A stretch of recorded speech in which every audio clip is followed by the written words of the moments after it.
Good morning, my friends. Welcome back to another stream of Hello Charlotte, episode 2. We had a swell time with the last one. We've learned that there's a lot of blood, a lot of interesting things going on. Yes, there was an episode 1 a couple days ago. Now we're on episode 2. I think you'll be fine.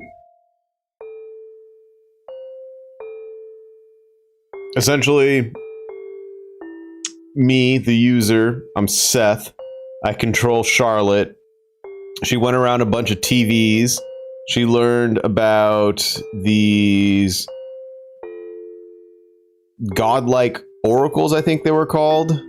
And then there was executioners who killed all the oracles, so there's a big bloody fight.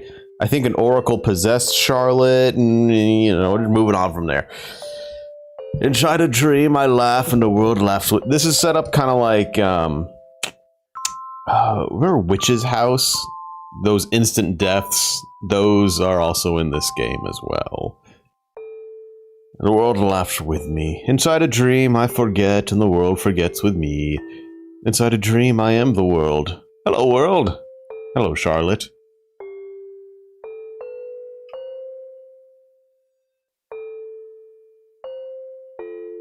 As the seasons die one by one, the slumbering god's heavy eyelids open once again. A choir of voices echoes in a fog-filled box of a mind.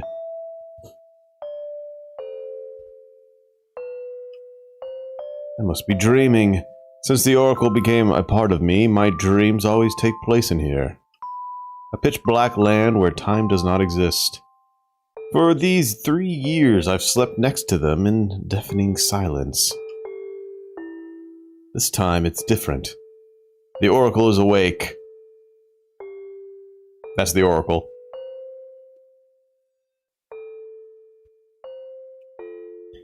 Good morning, Seth. Today, we will get up, go to school, and go back to sleep again. Please take care of me.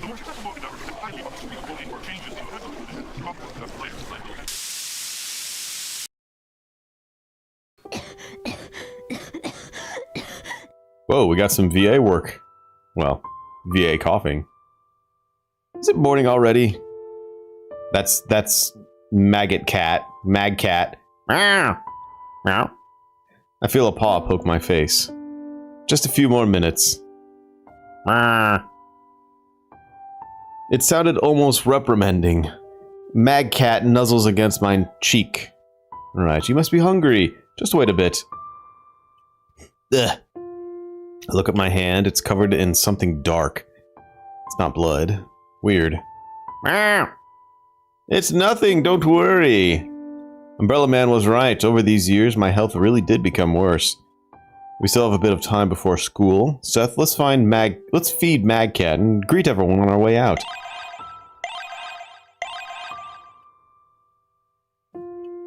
True Realm Research.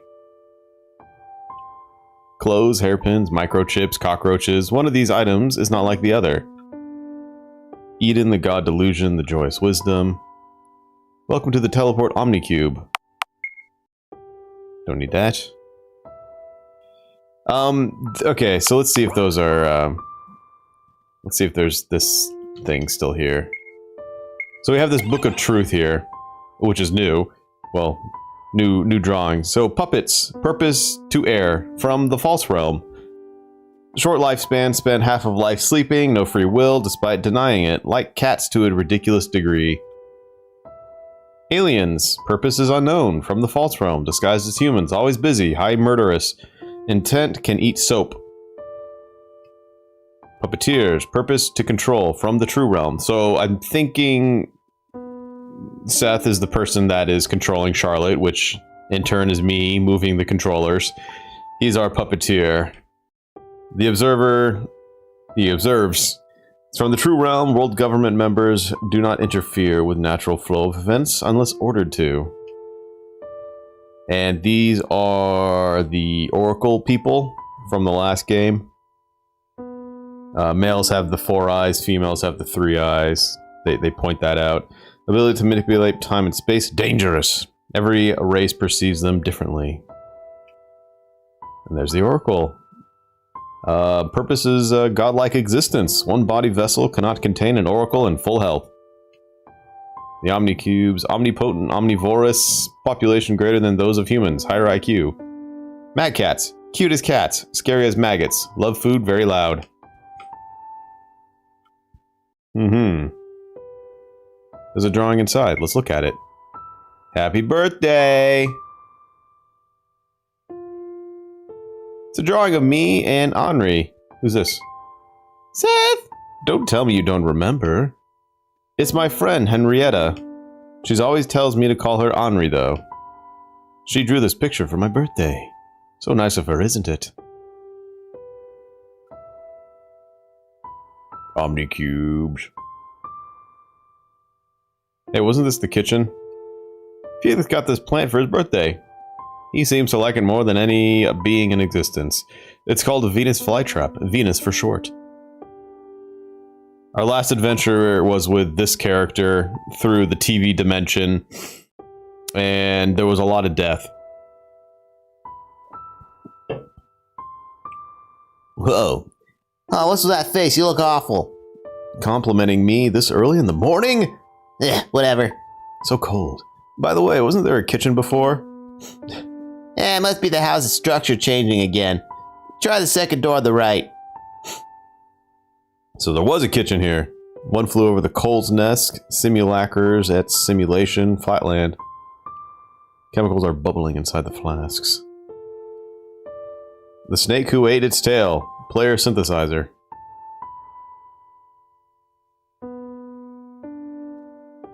We get a bathroom. There's only a monthly supply of liquid soap inside. Take some. Yes. It's blueberry flavored. There's an acidic smell coming from the plastic bag in the bathtub. It's better not to touch it. A toilet. Toilet paper smells like apple pie. It's almost scary how far humanity has progressed with inventions. You want to eat the... Let's eat the soap. Yummy. Oh, look at that Charlotte profile picture. That's a good picture.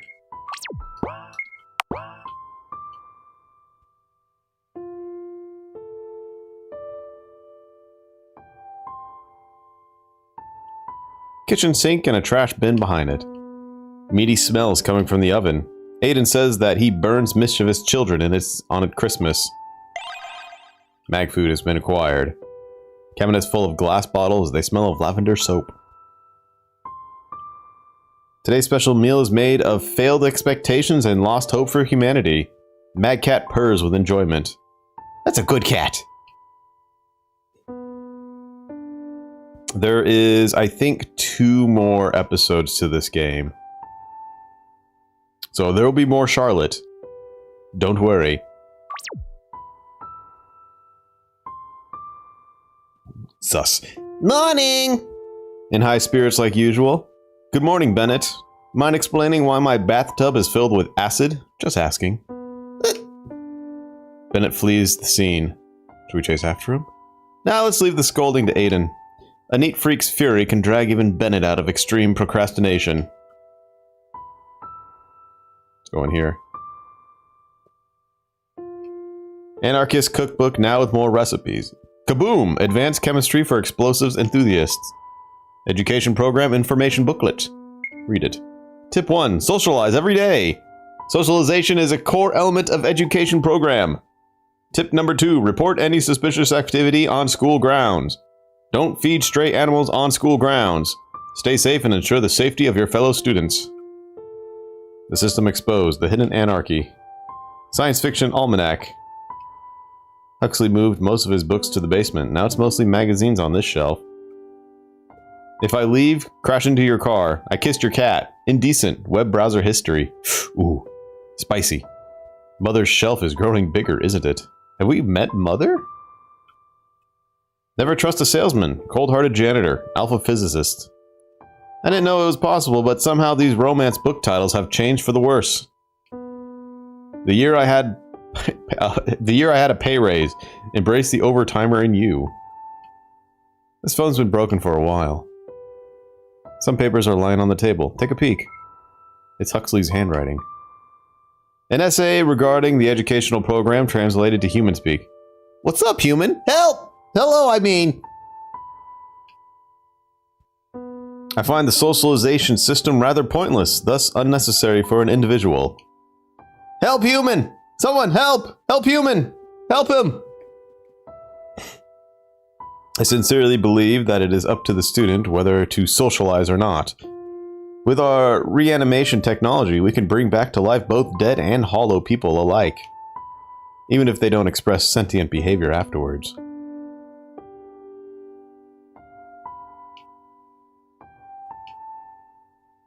Hang on, let's go back to the bathroom.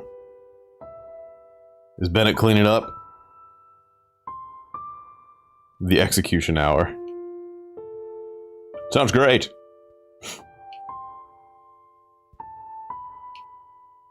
I can already tell the improvement from the last game.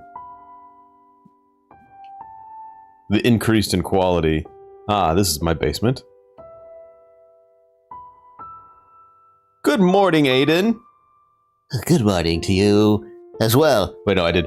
Good morning to you as well, dear girl. I hope you haven't forgotten what we have a piano lesson this evening. Of course not.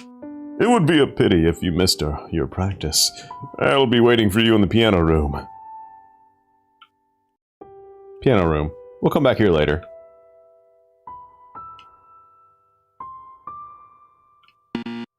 Denied. Doors with a puppeteer symbol open only to those with an X in their names, Seth. But Huxley reprogrammed this one to let his crew workers through. So Florence and the others might be here.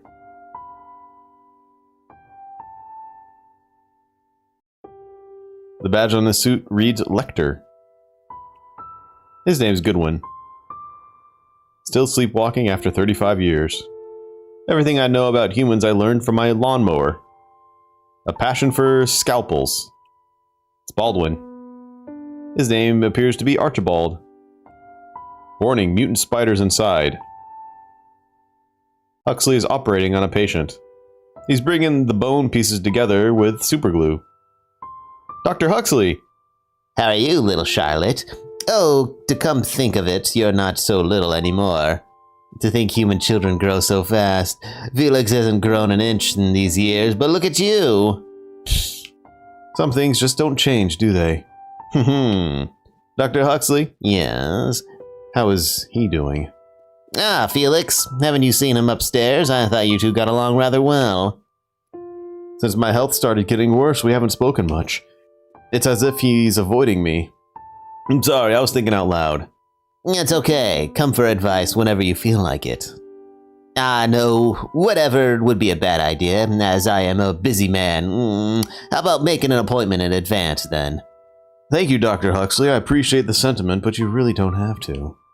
I sincerely hope you two make up, especially since my cute nephew hasn't got anyone his age to talk to, just like Bennett. Am I talking too much? You should hurry to school. Here, have a sticker. Sticker! How to make friends in your spare time. Now comes with an extra booklet, and how to get rid of them. Reusing old corpse pouches. His name's Goodwin. It's a triangular, therefore very cool. I take out the sticker and place it on my bag. Get out of the way, Goodwin. No! I need to read that bookshelf!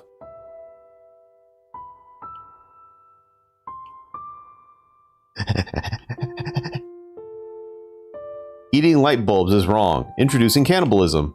Worth it. This specimen looks like the living bowels with eyes. I briefly wonder if he has a vertebrae inside. It's still breathing. Inside are a bunch of detached limbs. This one has been operated on for a few weeks. Poor thing. Violent room. It's locked. Aw, I want to go to the violent room. Or is it violent? No, it's violent. We still haven't greeted everyone. Oh, shit. What am I missing? Oh, the TV room. I have to remember my journey to the TV world. This channel isn't working. Psst goes the static noise. Bennett's favorite show is supposed to be running soon. But it's commercials. It's always commercials!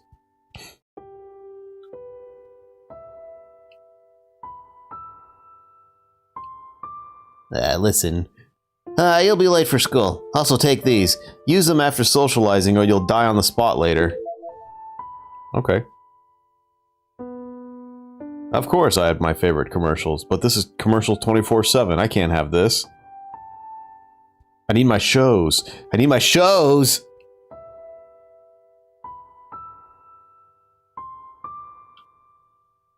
I think that maybe was it. Use the soap bottle? Do it! Hide it. I better put it somewhere safe.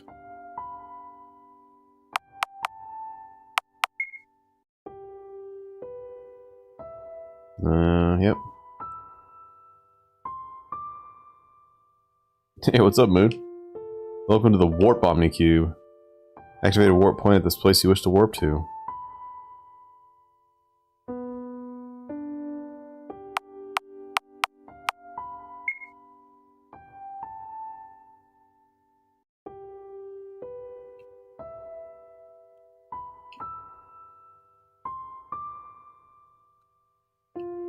I think I can get out now.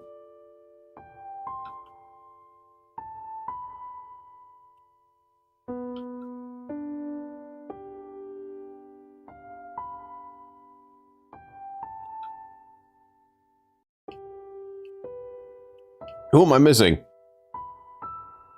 What's up, Graskell?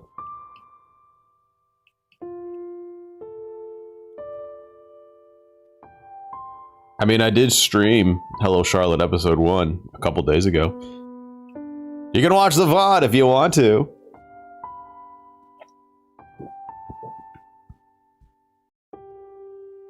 I'll come back later. What's up, Berlin? We'll come back here later. Oh wait, can I go? Nope. Can I go up here? Nope. Did I greet everyone? I swear I greeted everyone. I socialized, I swear. The fog. Back in the days, I used to be at the top of my class. I loved being right, answering correctly. I loved doing things better than everyone else. Mother always said that I inherited my hard-working mindset from my father. I was happy. I wasn't... Fragment deleted. It's just that one day my classmate decided that... Then one day the fog appeared. With each passing day I found my head becoming filled with it until I couldn't think clearly anymore. I've become clumsy, absent-minded, indecisive. Everything to be. I myself for it. One day I realized that the fog wasn't just in my head anymore. It was all around me, surrounding me, consuming me, shielding me. Huxley's busy, let's not hinder him. If we need anything, we can ask Felix, even if he kills us for it.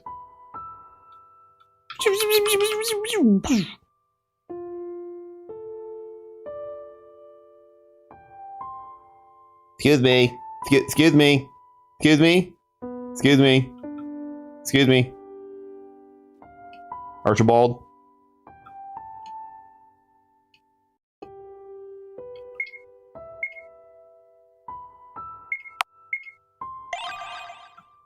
Took my pills, I'm ready to go.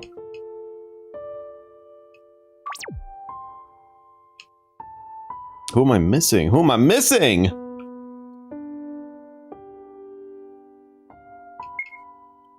Huxley's handwriting. We did this already. Wait, no we didn't. No, yes we did. This one doesn't like company. Plants rarely live longer than a year at our house. It's kind of sad to throw them out. Mom bought plants to liven up the room, but hardly anyone looks after them. Maybe Bennett's in the bathroom.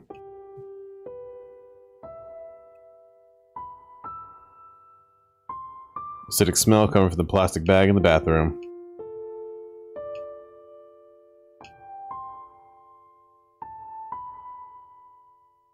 Bowl's half empty or half full?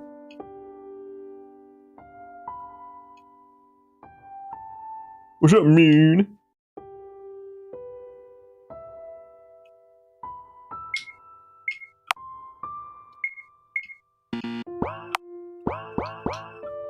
Still need to find one person. Am I half empty or half full? I'm a half full kind of guy.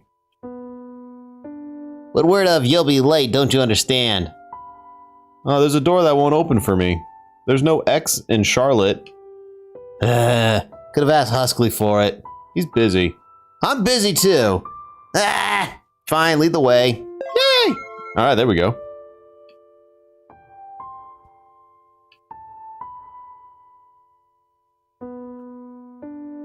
Today is homemade cinnamon roll day at college. Yummy, yummy.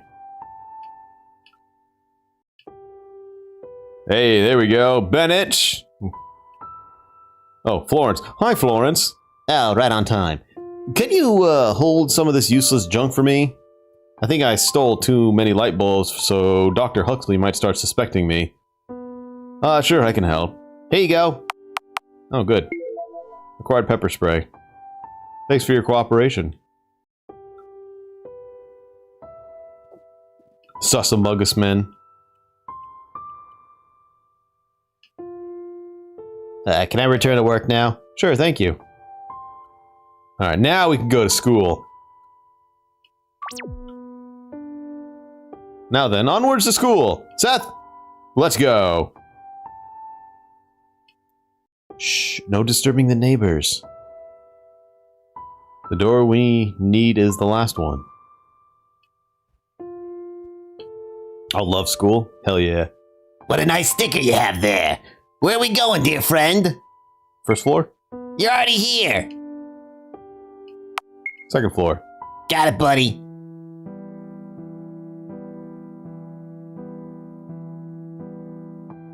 Ah, I see. I'm tiny.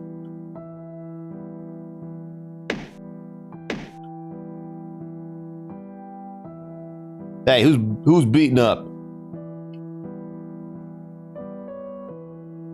Elf, be some sense into this freak. A few punches will make him respect the elders, eh? This looks bad. Can we help him somehow? It's too dangerous. So we'll just leave him? I'll look into it. If only we had something to use. Pepper spray? Right, we have a pepper spray with us. Who's this? Who's filthy now? Yeah, feel like apologizing yet? Nothing to apologize for. Is that so? Why don't we cut out the tongue of his and if he has why don't we cut out that tongue of his if he has nothing to say? Wouldn't it be too cruel to ruin such a pretty face? Why don't we do something more fun? As I take a step closer, one of the students notices me. Who are you? I'm sorry to interrupt, but... Psst. Haven't your parents taught you? Violence is no good. Guys! Get it off! Run quick!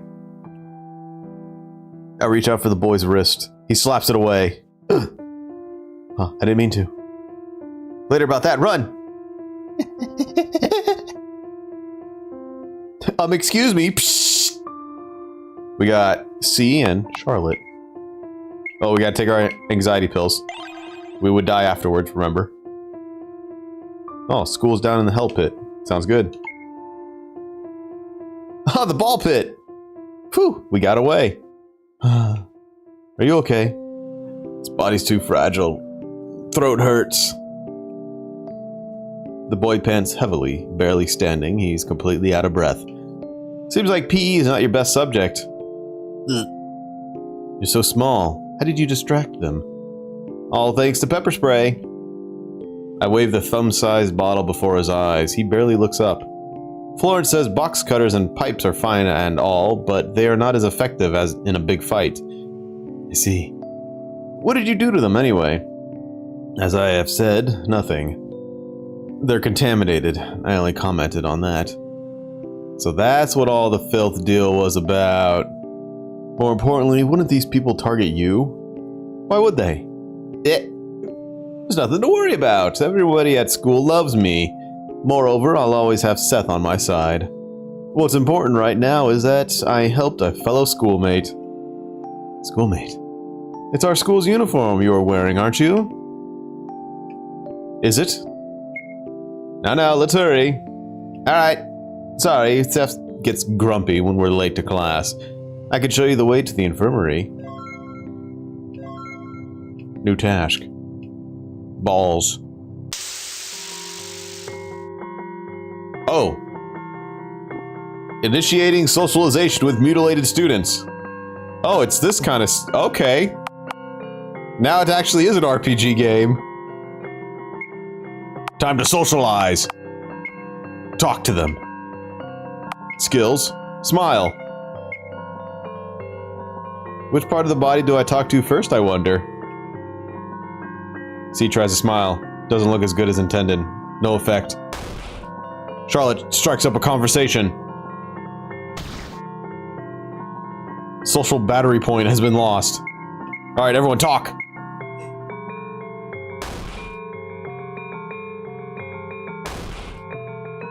Yes!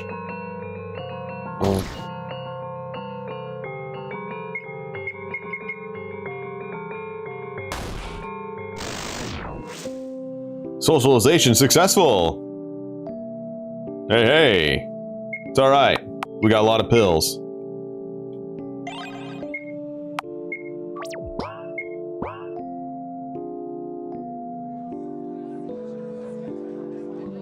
I'm so blessed to catch a glimpse of our princess in the morning.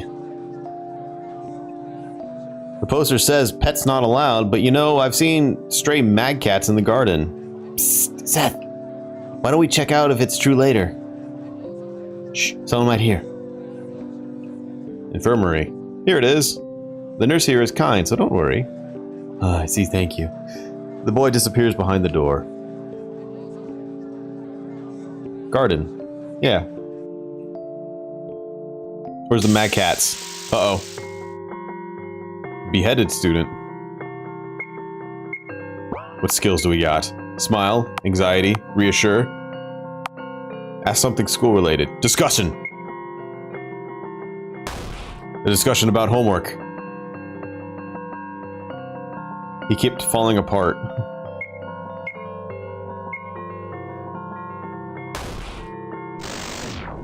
Nice. Sleeping attained.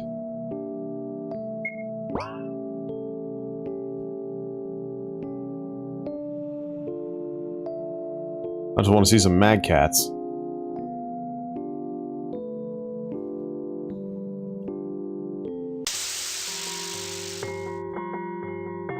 Ah, the student amalgamate. Kids these days are always on their phone. Morphing together in a giant blob. Too busy staring at their phone.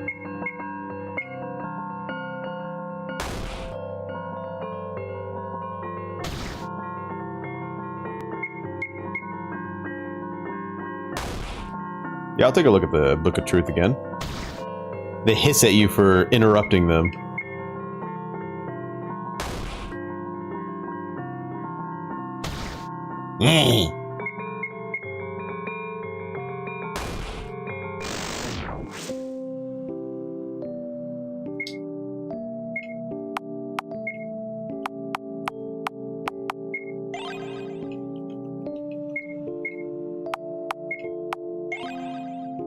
There's a Book of Truth.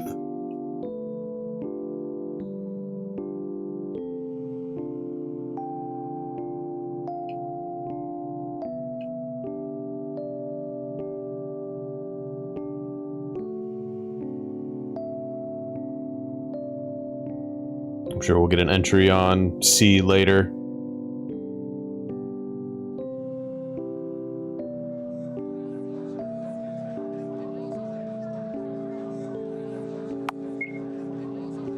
A wonderful day, isn't it? Go to the principal's room. Yes.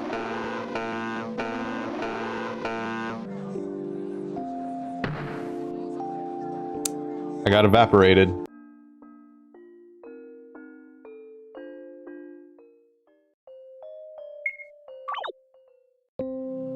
Okay. Just like that.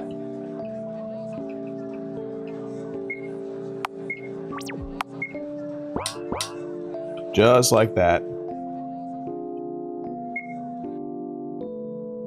I don't remember this place. My class should be among these doors. I lost the art piece. That was an art piece? I'll get it later.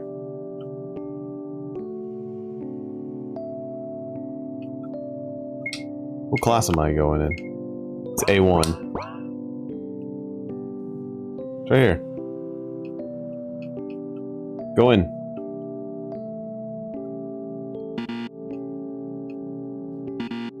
I guess we gotta go to A2 then.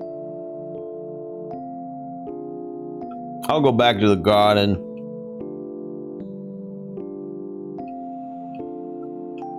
I'm sorry, I'm a bit lost here. Have you seen Class A1 somewhere here? Yes, the very first door leads to A1. But you can't get there without a pass. Then where can I get it? My friend from D3 had one. Go ask him. Alright. Gotta go get the D. A, B, C, D, 3. Pass to A1? I don't have one.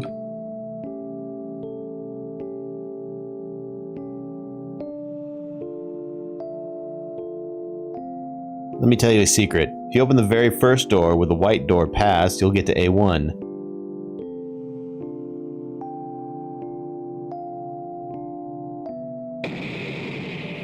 The student's head explodes into a million pieces. His brains are scattered all around the floor.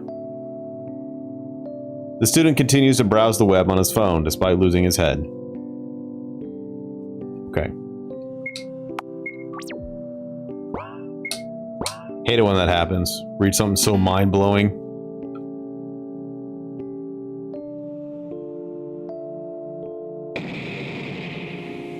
The student heads explode. There weren't much brains to begin with.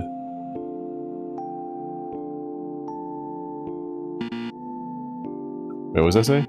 There's no D in your name. Access denied. Aha, okay. A pass? I'm sorry, I already gave it to a girl from F4. You should definitely go to F4. Organ harvesting in progress. Access denied.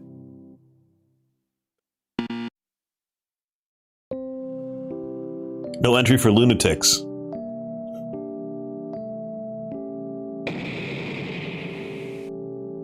Student head explodes. No one seems to notice that his head exploded. Toxic level above normal. Access denied. Shroom soup in preparation.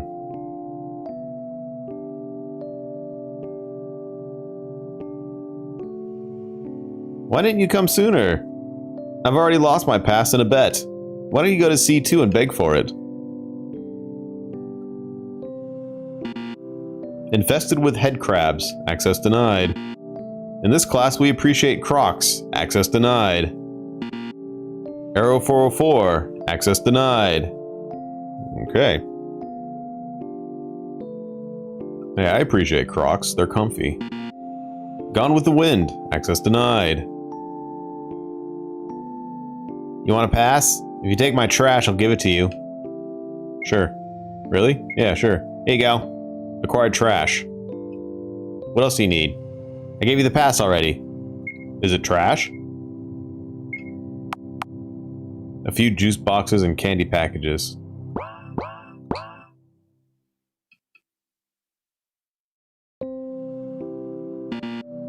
Only for cool kids. Oh shit. Uphone and F-book users only.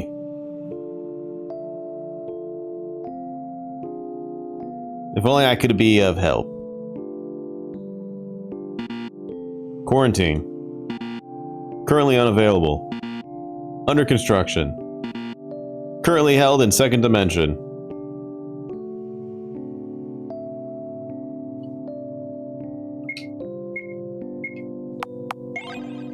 I searched the plastic bag, found white door pass. I used the white door pass. Finally! My head is spinning after all this running. I go to my place. Someone taps my shoulder. Psst! Henri! What took you so long? I thought we were going to check homework. I thought we were going to check homework before class. My bad. I ran into some trouble on my way here. Oh, really? Wiltshire, Warhol, no talking in class, please. Henri loudly clicks her tongue.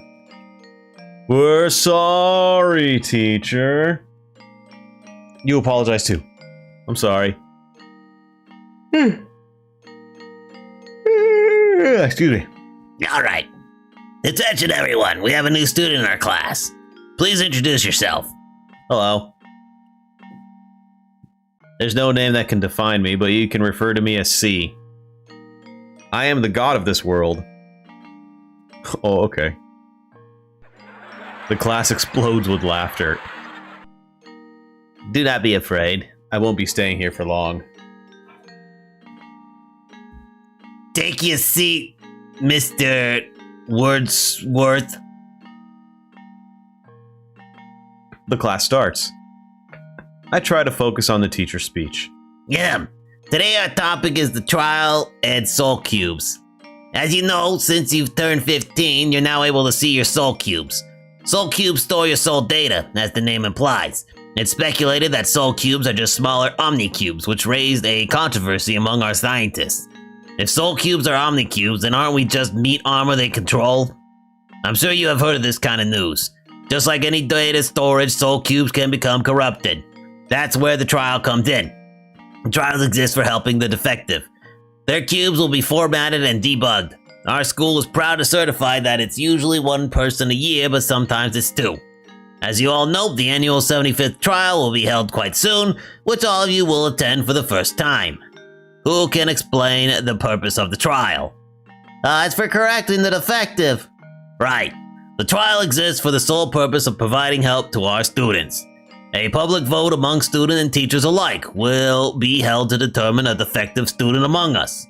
Tell me, who has a defective cube? Anybody? Remember, it's someone who will amount to nothing if not provided help. Now, class, how do we avoid cube corruption? We go to school. We abide by the rules. We socialize. Very good. Now, let's proceed with the lesson. It's lunch break. I look at Henri and we always eat together after all. She looks like she's about to cry. Did something happen? Oh no. I forgot my wallet.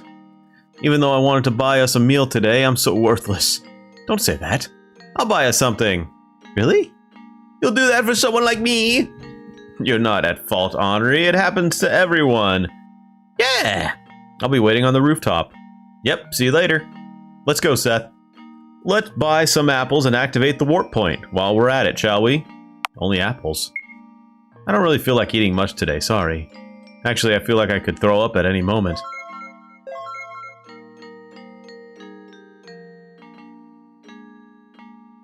Hang on a second. This is a little different. Do you see the god imposter? I think he needs help. Nice dress, Wiltshire. The trial will right all your wrongs, although you're already an angel. Everyone's sucking up to me. The warp point is just around the corner. Let's activate it first.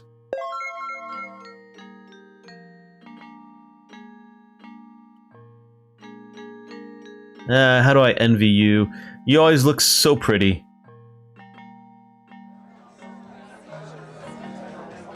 That new boy looks so lonely. Maybe he needs a good friend. Like you, for example. A goddess shouldn't sit with commoners like us. You're the main character here. Better sit with someone more important than me. Our god is over there sitting all alone. Poor thing. Oops, I think I'm glued to the seat. Don't you feel bad that C is sitting there all alone? You should go join him. I wanted to do something that made me special, but ended up procrastinating again. I wonder who will be chosen for the trial this year.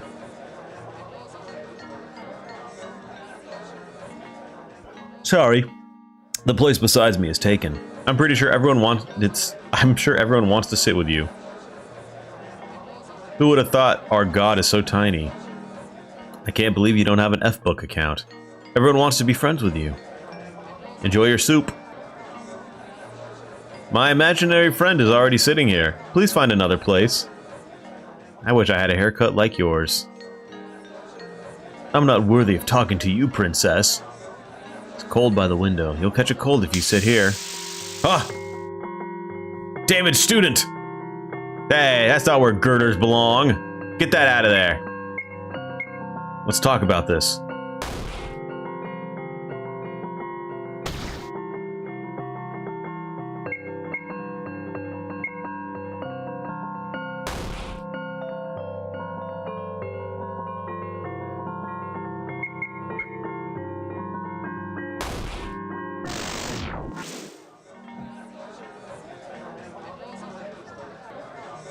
I have socialized successfully. Junk food. Healthy food. The meal today is especially delicious, isn't it? I'm certain I saw your photos on a cat lover site. Who would have thought? You're cute. You look so pretty. See is poking at the canteen food. It's poking back. Hi again. Oh, hello. Mind if I join you? No, not at all. Henri's waiting for me, but talking for a moment wouldn't hurt, right? You seem a bit better. Yeah. It could have been worse if it wasn't for your intervention. The nurse patched me up a little. She said I'd recover soon, although I still appear to have trouble with verbal communication. I see. Is it true that you're the god of this world? Ah, no wonder you're curious. That is the only thing I'm sure of since my awakening in this form. In fact, I tried to get rid of this vessel immediately. But who would have known that a human's preservation instinct was this strong? I couldn't put a scratch on myself. I was afraid of the pain. Curious, right? Not only that, I do not know the reason why I'm here. Needless to say, it is not only a great inconvenience, but also a waste of time. I want to get rid of this body as soon as possible, but there is surveillance everywhere. Kind of ironic that the rules forbid self-harm, but not violence, isn't it? That's why I'm looking for a way out. Say, do you wish to aid me? When I return to my heavenly domain, I'll definitely... Look! She's about to jump! What, really? That Eiler? Eh? Everyone's gathering by the windows. Someone gasps. Unknowingly, I find myself running outside. Quick, take pictures! What's with the commotion? I can't see. I know her. It's our class representative, Scarlet Eiler, an all-A student and a student council member.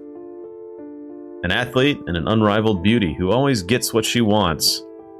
An ideal person. We never really spoke, but she was always the one to establish discipline in our class. Now that I think of it, Scarlet Eiler was a scary person. Unapproachable and reserved, she gave off an air of intimidation by her very presence. Why would such a strong person give up on her very life? Now I'll never know. Artificial sun shone upon the school, the students and the ambulance workers who arrived. Scarlet Eiler was no longer in this world.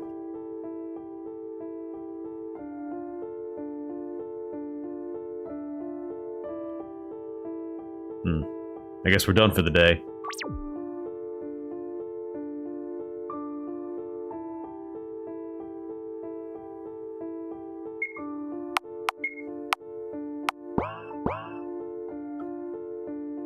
I know, what about the apples? What about Henri?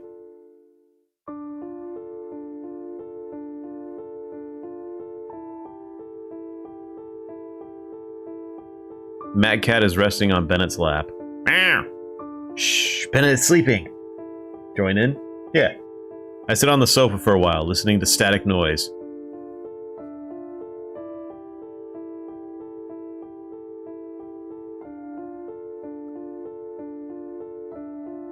I'm exhausted. Let's have a little nap, shall we? I exhaustedly covered myself with blankets, falling asleep as my head hits the pillow. Oh, what's up, Oracle? How you doing?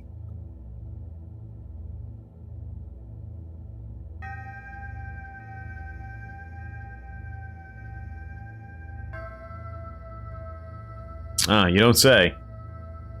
I'll take a sip to that.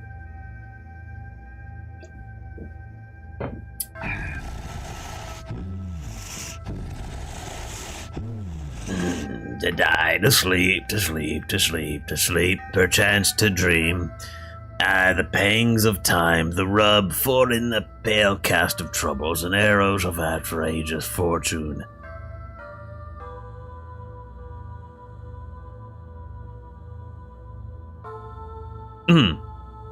Hello there. Apologies for that little speech test. Your language is a bit tricky, but I'm a fast learner. You. Don't look so surprised. It's simply the form your mind gave us. It seems like, despite your initial bravado, you're subconsciously afraid of us. So we took a more masculine form, although the concept of gender does not apply to us. Feel free to refer to us as Freya from now on, if you feel like that. After all, our appearance right now is one of a male Pythia. Oh. Am I dreaming? Technically you are. However, the fact that we'll meet the next time you go to sleep and the next time after that remains. I slumber by day and wake up by night. Wasn't it us just a moment ago? Isn't it easier for you to talk to me this way?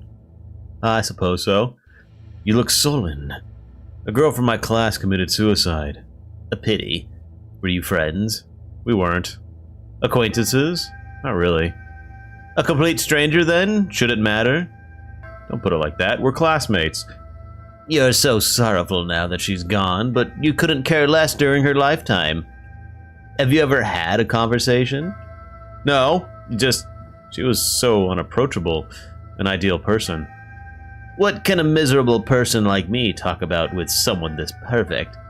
Thinking that, you gave up completely. That's the same as being indifferent.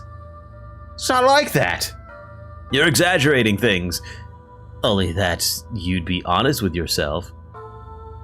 Wouldn't anyone be sad if someone died? I'm afraid I cannot understand that. If that person wasn't important to you up until this moment, why do you feel down? No, even worse, you feel obligated to feel sad. Deep inside, you know have no reason to be. Why not be true to yourself? Is human empathy such a foreign concept to you? Empathy? You humans have a rather twisted understanding of it. If death of some specimen you weren't involved with bothers you, then why not bawl your eyes out whenever you see a piece of meat on your plate? That animal must have suffered a lot more than some misunderstood teenage girl just to make your supper delicious, no? No. It's not the same, you'll say. I didn't. But in the end, it is. You're all animals, yet your kind puts yourself above all. Oh my, what a plot twist! Who would have known that a concept of empathy applies only to your fellow humans? It truly never ceases to amaze me how you humans love to make a mountain out of a molehill. You never understand. How can you know the sadness of losing someone if you and Pythias were all connected? And united and stayed even when somebody died. For us, when somebody dies, the connection is lost forever. Do you really think it was always this way? That all Pythiases willingly gave up their very egos for the sake of becoming one with everybody? I like the little cable connection on the right there. He's uploading himself to the internet right now. Free laughs. It echoes throughout the mind space. Stay in the fog if you wish to. Isn't it safer like that? Although I would love to converse more, it looks like it's time for you to open your eyes. gonna be at this hour?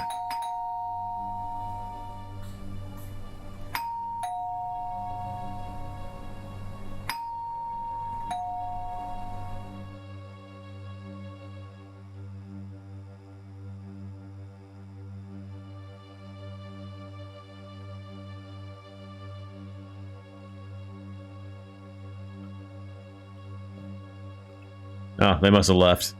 There's no more doorbell. Ahoy hoy! No.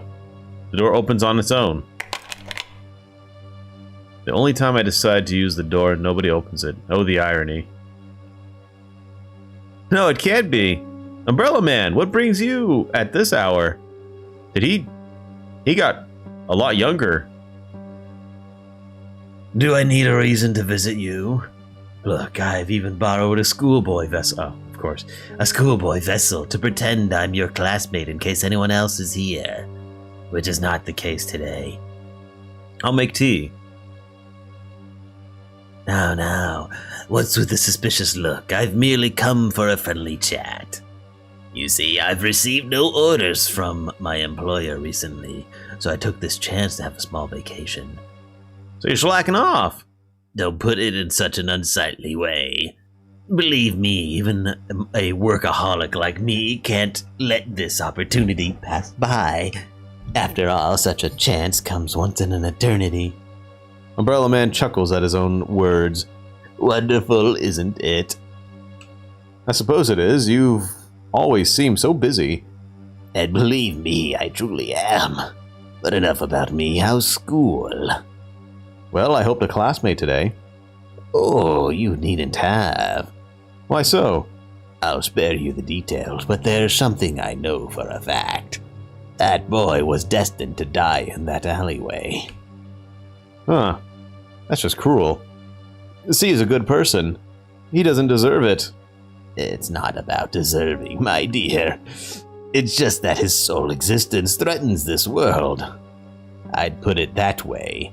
As long as he exists, this route is doomed for a bad ending. No matter what you or your beloved puppeteer do.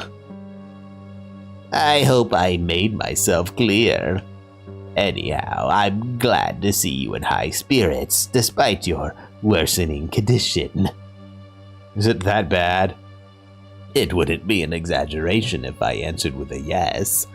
The circles under your eyes have gotten darker, skin color more pale than ever. Have you been eating properly? I don't feel like it recently. My. You have a doctor living under one roof with you. Why don't you pay him a visit? Or are you afraid to admit your condition has been worsening even more? You're right, I really should. Yet you haven't done so. I don't want to cause anyone any more trouble. Oh, so that's the reason you're reluctant to take measures. I see. Oh, youth. I used to be young too once, you know. That sounds weird when you say it wearing a boy's face. Hush, this is merely a vessel after all. Pay it no mind. Anyhow, friendly chat aside, recently the number of abnormalities in this dimension has been increasing. Screens and door locks malfunctioning, world expanding, people missing, a living hell. Do you know anything in regards to that matter? Have anything to tell me, perhaps? Well, the Oracle has. My, don't tell me the slumbering god has awoken. Might it be that your body has begun to collapse under the pressure of the Oracle's corpse rotting inside of you? When you put it in such a light-hearted tone, I'm almost not worried of what'll eventually happen to me. Death is merely a release, my dear. Still, leaving this world might be too early for me, sir. Umbrella Man shrugs. Well, it is your choice, as it was your choice to stop taking the pills. I don't need those anymore. Right, you don't. Just keep it in mind that the Oracle is no longer the divine being you met 3 years ago. For it's not but the rotting corpse of a god, no longer sentient nor self-aware. with your very mind giving it shape. A parasite of your mind. That's what my employer would say, anyway.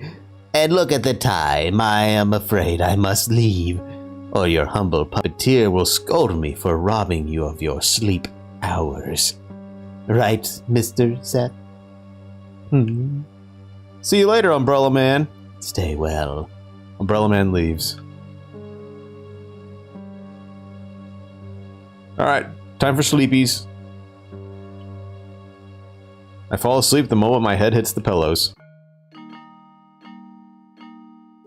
Hey, how you doing? Welcome back, Miss Wiltshire. Sorry, I don't feel like talking. Is that so? Well, then I won't burden you with conversation. Instead, how about a bedtime story? And don't stand so far away. Come sit beside me. Sorry, I'm not very comfortable around you. Is that so? Well, there's no helping it. It's all a dream, remember? So make yourself at home. I reluctantly sit beside Frey. Now, back to the story. Do you know of the tale of Ink and Paper Princess? In our land during the pre-Oracle era, it was a part of the psychological test. It was made to be unfinished, and the one who read it had to write the ending themselves. It's surprising how much one can learn about another person just by having them write a few sentences. Want to listen to my own version? I don't have the other choice, do I? So much for free will, right? Well then, a pitiful ink-black princess that looked for minds alike who ended up in prison of Paper Kingdom. But the story didn't end here. Time passed and Paper Princess herself came to visit the prisoner. The two became acquaintances shortly after, and Ink Princess was freed from imprisonment. Ink Princess taught Paper Princess writing, and no paper in the city was blank anymore. They obtained power known as knowledge. Paper Princess couldn't be happier. Yet having spent so much time with Ink Princess, she became stained with Ink Princess's pitch black color. Day by day, Paper Princess became more and more soaked in jet black ink, until she was indistinguishable from the Ink Princess herself. That would be the end of the story. She fell asleep, huh? By the way, hello there, Mr. Seth. Is that how Miss Wiltshire calls you? What a joke. You must be thinking that you're in control. What are you even here for, I wonder? You aren't even supposed to exist in this world. I know, you must be looking for answers, but I'm afraid you won't be getting any. Because you see, Miss Wiltshire is an unreliable narrator. Cool. How you doing, Dan? Drone, how you doing? Charlotte, get better. It's getting worse. What time is it? Oh no. Henri hates when I'm late. Hurry, use the warp. Are you sure? Of course, silly. Skipping school is against the rules. You should know better than anyone. Today we will get up, go to school, and go back to sleep, remember? No time for walking, Seth.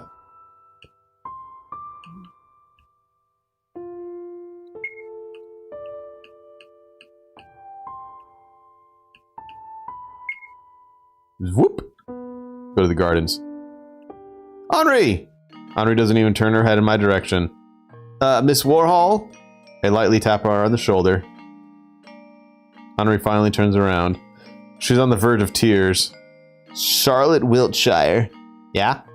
Why did you come to eat lunch with me yesterday? I waited and waited and waited until everyone left, until the bell rang. But you never came. Henri begins tearing up again. I'm sorry, I guess I wasn't quite myself yesterday. Seth is the puppeteer, which is me. And Charlotte is the puppet who lives in the false realm. Seth lives in the real realm, or the true realm. I'll show you the truth book, yeah. I went home straight after that happened, you know. Henri locks me in a hug, hiding her face in my sweater. Her hold is so strong I can barely breathe. I thought you didn't want to spend time with me anymore. I thought that you hated me. I thought you did. I pat Henri's head. There's no way that could happen, right? Friends don't abandon each other. Yeah, you did the opposite, you liar. Please forgive me. I won't do that anymore. Do you promise? I promise. You'll have to swallow 1,000 needles if you break it. Alright, well, we're gonna have to swallow 1,000 needles, I bet. So, puppets, their purpose is to err from the false realm. Short lifespan, spend half of their life sleeping, no free will. Despite denying it, they like cats to a ridiculous degree. Aliens are also part of this false realm, but we don't know what they are about yet. They're disguised as humans, always busy. Puppeteers, this is me, quote-unquote me. They control the realm, they're from the true areas. Air, that means make mistakes. Observers, the one we just talked to, he observes from the true realm. World government members, do not interfere. And Pythias is the who we were talking to in our dream. I can go VTuber. Yeah, I gotta know. I can whip out my pickle and go that way. Oracle purpose is and our little Mad Cats, Omnicubes, blah blah blah. Let's go to the garden, see if we can get that. Oh wait, that's not the garden. Wait, our god is a loser. My pickle. This guy. His name is Pickles.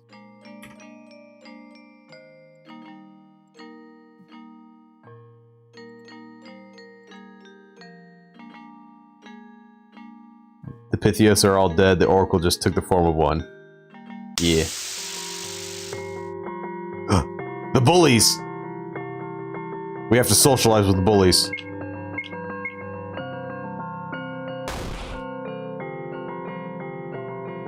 The bullies laugh at me mockingly. 6 social. Oh my god, escape!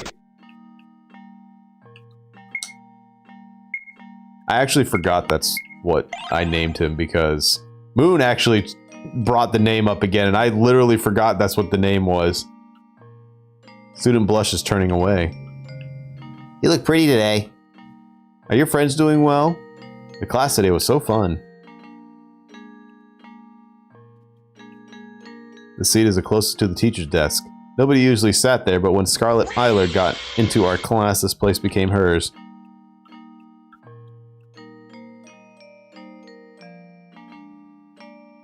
Let's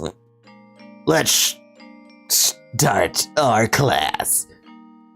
Today's topic is the world.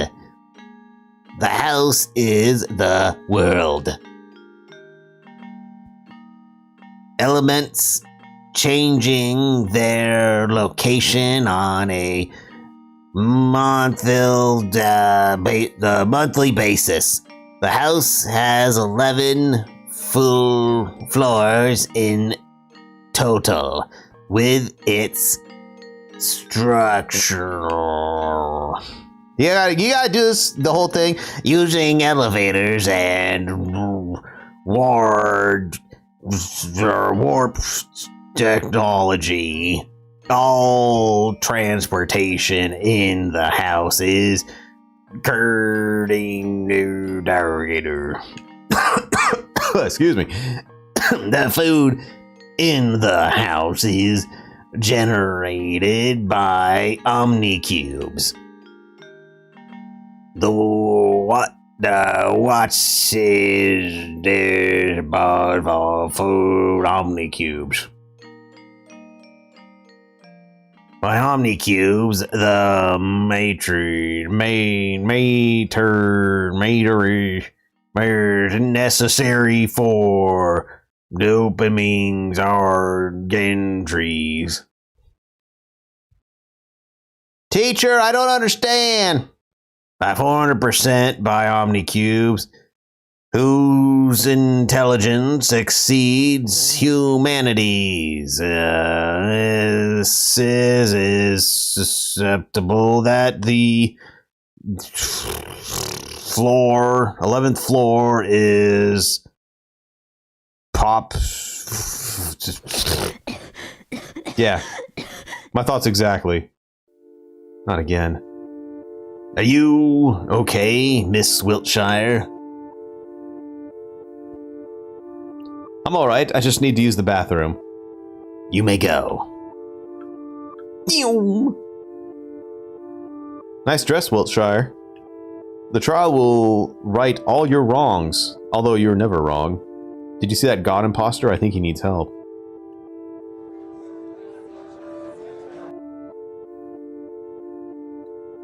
Ah, how do I envy you? You always look so pretty.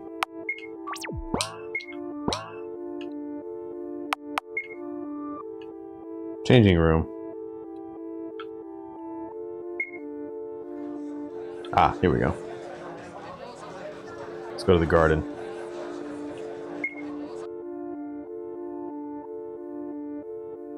Let's try to get that picture again.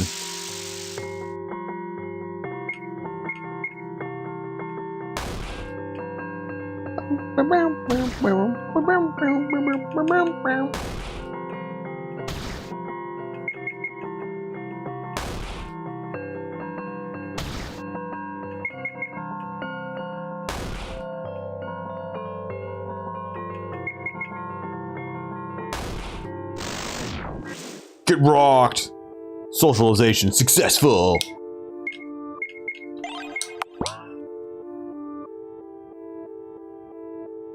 It's like one of the people up here, right?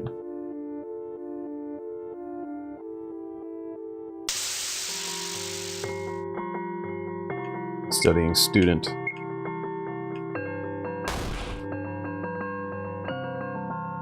Cries on the floor in anguish. He's not going to pass his exams at this rate. Ask him something school-related. No effect. He's crying on the floor.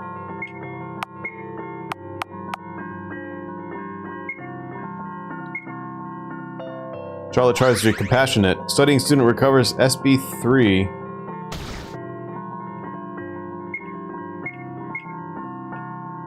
SBP? If my dad isn't a robot, why is he charged with a battery?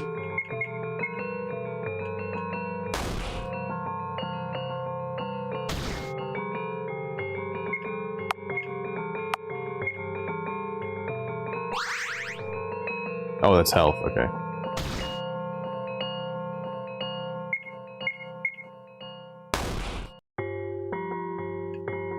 Uh-oh. Final attack, let's go! Ah, damn it. Charlotte fails that socialization. Aw, no special ending.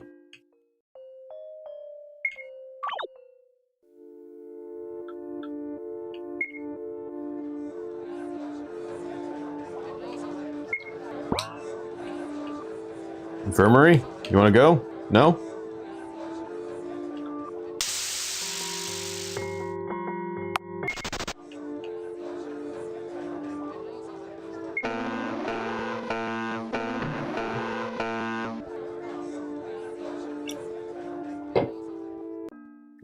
Evaporated.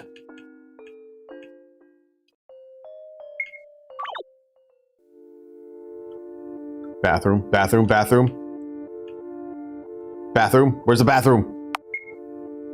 Third floor. There it is. Water closet. Wet chairs. Wet chairs.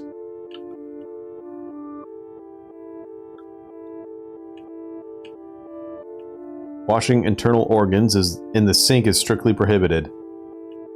Tap doesn't work. I vomit into the sink, it becomes black from the ink. Ugh. I noticed C standing by the sink nearby. My head must have been spinning so much that I didn't notice him. C washes his hands and face again and again, frantically pressing the soap dispenser button over and over. I carefully place a hand on his shoulder. It stiffens at the touch. Stop it. You'll get blisters on your hand. I can't. I've washed off most of the soap, but I still feel dirty. Soup? My fellow students smashed my head into a worm soup. Oh, it must have felt horrible. Yeah. In fact, everything I touch feels contaminated. I just can't shake off the feeling of disgust. C. Suddenly conscious of myself, I remove my hand from C's shoulder. How about you? You don't look well. I've known better days, I have to admit. But I'll manage. Seth is there for me. Is that so? Oh, the lesson has ended. I left my bag there. See you later. I wave to C. He waves back with a little uncertainty, as if testing the new gesture. Tap doesn't work. Tap has greenish water coming out of it.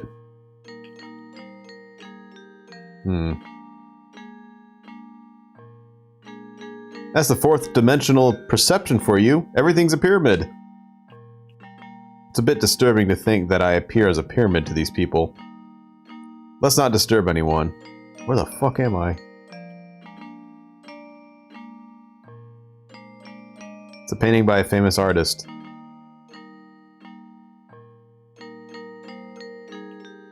Comfort room. To provide a better experience without any interruptions, your body is perceived in fourth dimensional format in the comfort room. Talk without worrying about appearances. Chill without being anxious about being looked at. Socialization is the key to see another day. Am I worthy of talking to you? I wish I was as cute as you are. I know, I'm really cute. Can I take a photo with you? I want it framed on my bedside. Wait, if Henri was on the rooftop and the girl jumped from the rooftop,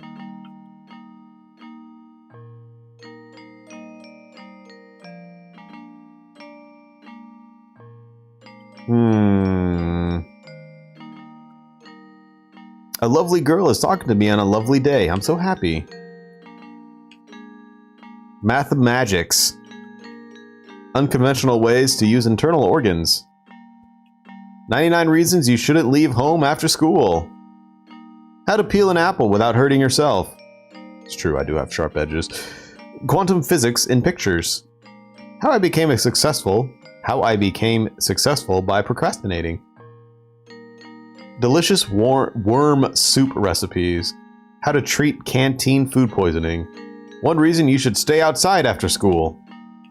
Get a job by playing apps. Why you should say no to learning by heart. Library catalog. I'm so edgy. So edgy.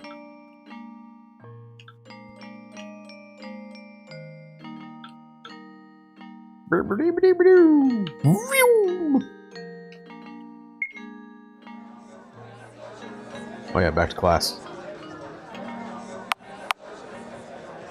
Let's get our book bag first.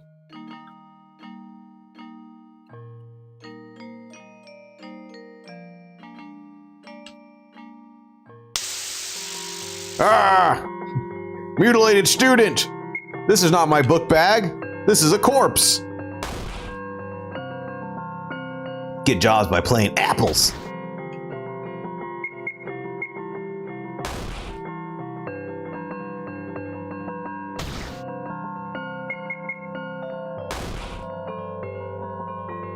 Get out of here. You don't even have a face.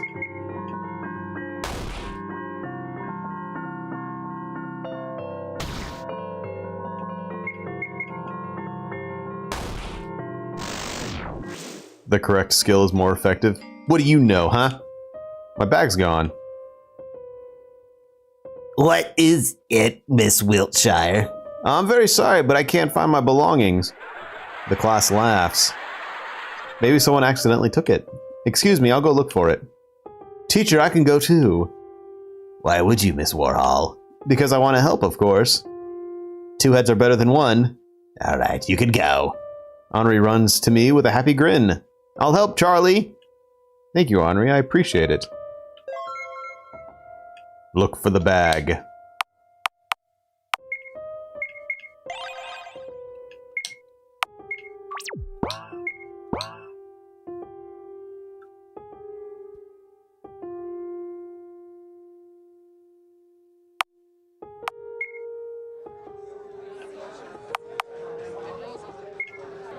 Access denied. Let's go to the garden.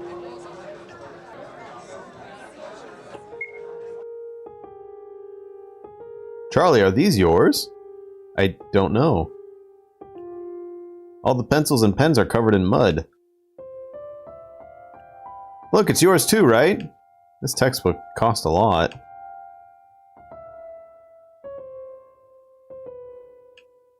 There's another textbook. I wonder who did this.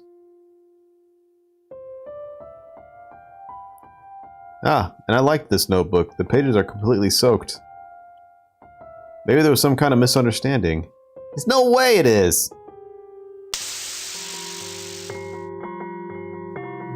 Alright, so damaged students. Let's reassure them. Blackmail! Oh, really?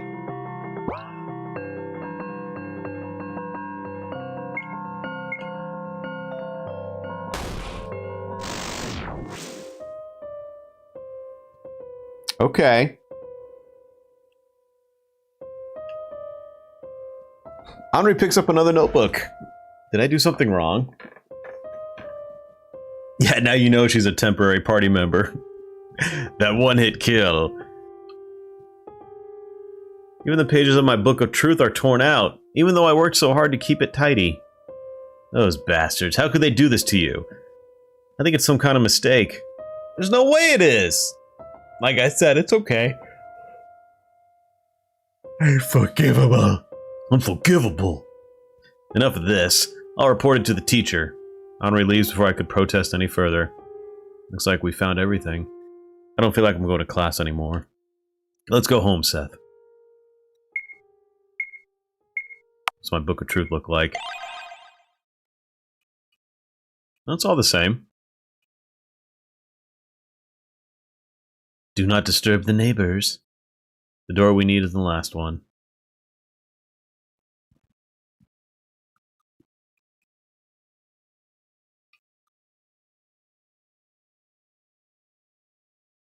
I'm home! Hey, it took you long enough. Hey, what happened? Something wrong? Hey, you're covered in blood! Don't worry, it must be mine.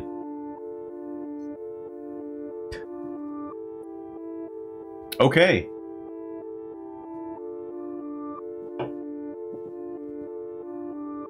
That's exactly why I'm worried about, stupid. Yeah, you need to see Huxley now. It's nothing important, really. Uncle's ruled, no objections from the sick. Felix clumsily drags me to the basement stairs, tugging me by the sleeve. What were you doing, even? I talked to God today. If I had a child that said this shit, man. What's with all that blood? Oh, don't worry, it's mine. What'd you do? Oh, I talked to God. What the fuck? Ah, no, this looks worse than I thought. Might as well check your brain function, too. I should start with the good or bad news. Just kidding, I was planning to tell you the good news first anyway. Well, good news is that I know what it is. The bad news is that it's nearly incurable. Oh, I see. Oh, so what exactly are those, Uncle? Heart wounds, as I like to call them. This kind of disease is quite common for those in their adolescent period, just like you are now. When you're stressed, anxious, or hurt by words and actions of others. These wounds inflicted upon you will manifest as scars on your body, mostly on your arms, to be more specific. It's not lethal, but it'll cause you some minor inconveniences. The good side to this disease is that although your body will become vulnerable, your mind will receive less damage. Isn't that wonderful? I suppose. Oh, is there nothing to laugh about? Now, don't be so harsh. Can't you see our little miss already has a weak immunity to her environment? Whatever. I'll go back to work. Felix is the nephew of this guy. You had an adventure with Felix in the previous episode, and he's kind of like a little brother to you. Do you forgive him? No, I'm not angry. It's just that I don't understand why he is He must be worried about you, am I wrong? He shouldn't be. I don't deserve that. He must be thinking otherwise. Take care, little one, will you? Worry not. Seth will make sure of it. I'm sure he will. Good night, Dr. Huxley. Sorry for troubling you at this hour. It's nothing. Remember my clinic's motto, healthy people are not welcome here. So there, feel free to visit when you're sick. For now, I'll get back to work. Your social stamina has increased. Yes! I've leveled up!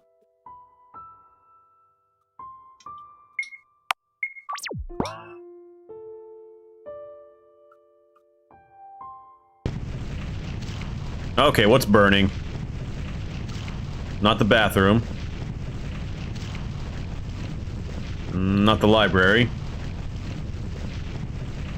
A hideous smell is coming from the kitchen. I tried the door handle, it's locked. Is anyone in there? Dear girl, I don't think it's a good time to enter right now. Aiden, is that you? What happened? Mr. Bennett decided to take up cooking, and right now his cooking's destroying everything in sight. I see. I won't hinder you.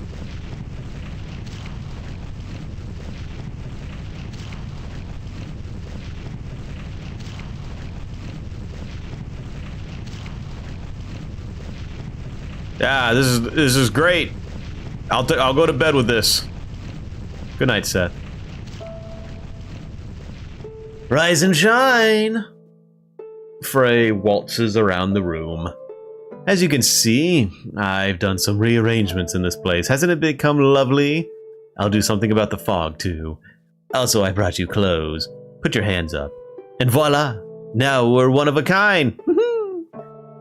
Frey? Yes? What are all these books doing here? Let's call it a mind library. You see, memories are stories from the past that we retell to ourselves. Once they're gone, you're no longer the person you used to be. But I'm drifting away from the point. The stories are meant to be kept in books, right? Many books make a library. There, you can find every memory, every feeling, every action you've done or considered doing. All possibilities are written down right here. Some stories are better off being forgotten, however. I've selected a variety of especially interesting memory journals for you. Feel free to read them if you feel like it. Even if your memory is still fresh, I believe your puppeteer will be delighted to know more about people you've associated with.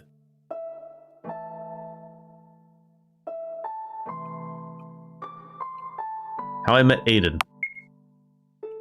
How I Met Bennett.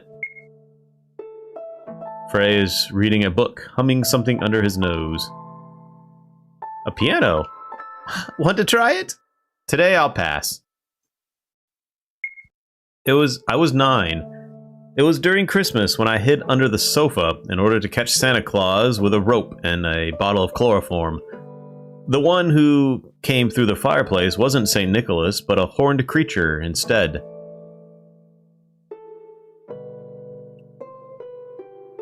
Come out, mischievous one, I can see you.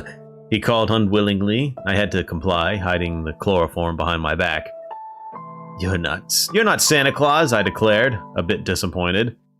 I am widely known by the name of Krampus, the beast answered, proud of himself.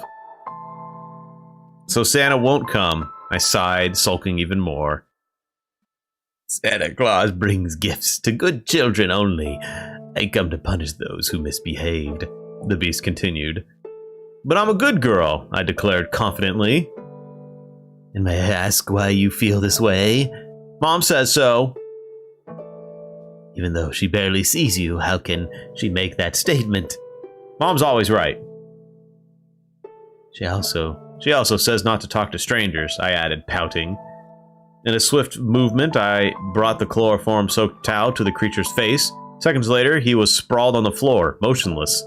Damn, dude! It's a pity you're not Santa Claus, I exclaimed, hovering over him. Slowly, I dragged the body down the stairs to the basement. What's the commotion about? 2 figures peeked out of the dissection room's door frame. It was Bennett and a coworker of his, Florence. You brought friends! Why didn't you say so earlier?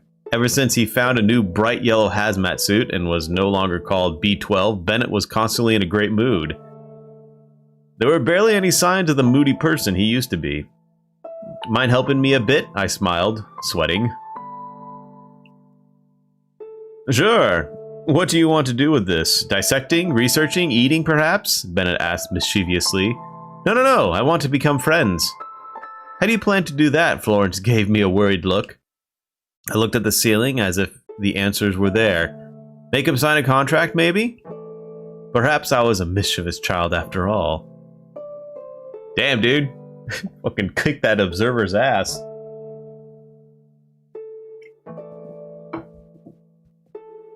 How I met Bennett and Huxley. I was 8. On one of the days when I was home alone, they appeared out of nowhere at my doorstep. There were small, rhythmic knocking at first. Knock, knock, knock, knock, knock. Knock, knock, knock, knock, knock. Repeating over and over again. I knew I shouldn't open the door. Mother told me not to do so, no matter what. Good children don't disobey their parents. Knock, knock. When I was scared of the unknown, I crawled under the bed to hide, beside the monsters beneath it. I felt safe among them. As time passed, the knocking got louder and louder and louder, until I couldn't bear it anymore. I was adamant on staying under the bed until morning comes. Then I heard the door open with a click sound. Someone came in. My room had no locks, so I ran to the bathroom. However, I was too slow.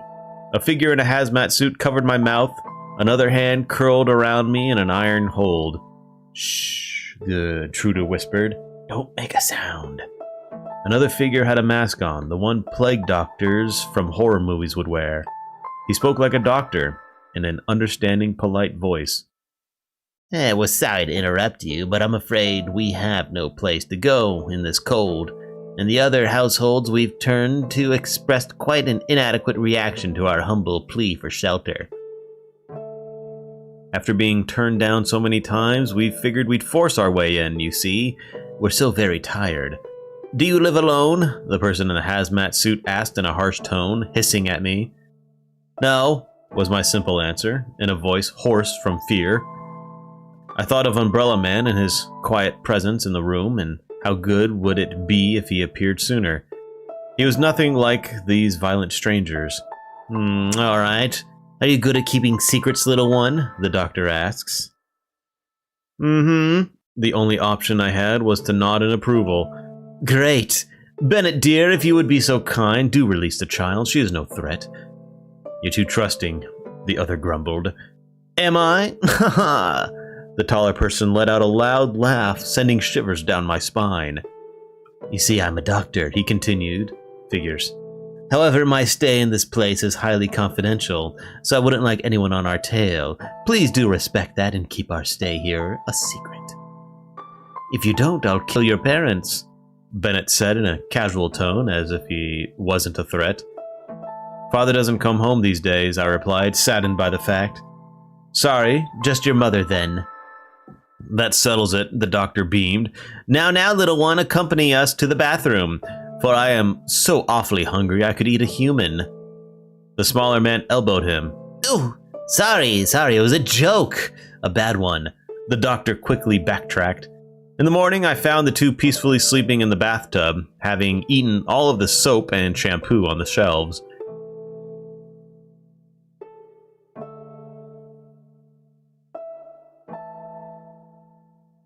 The next day, they'd settle in the basement, and a week later, I was doing all kinds of errands for their research. What was that?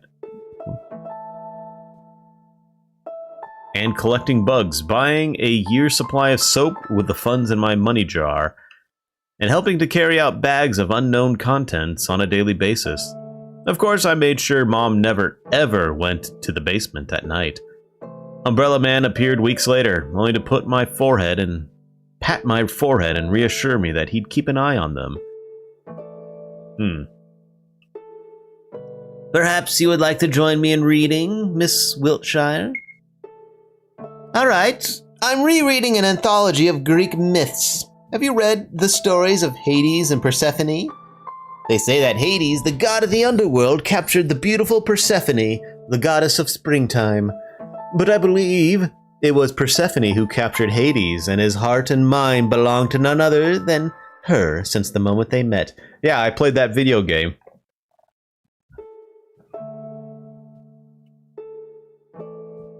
Which was quite rare for a Greek god, considering. Even though the pomegranate seeds Persephone ate urged her to return to the underworld for half a year, she was allowed to live on the surface for the rest of time. Just like you came back here only during the dream state. Or is this comparison too much of a stretch? I do tend to get carried away with words. Oh my, seems like someone's fallen asleep already. Sleep well, princess. I think we skipped a couple days.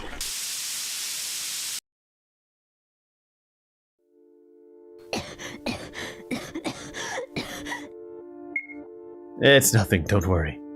I just need to wash my face, that's all. Today, too, we'll get up, go to school, and go back to sleep.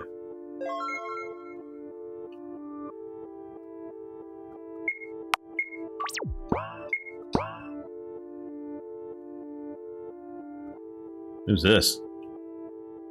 Bennett?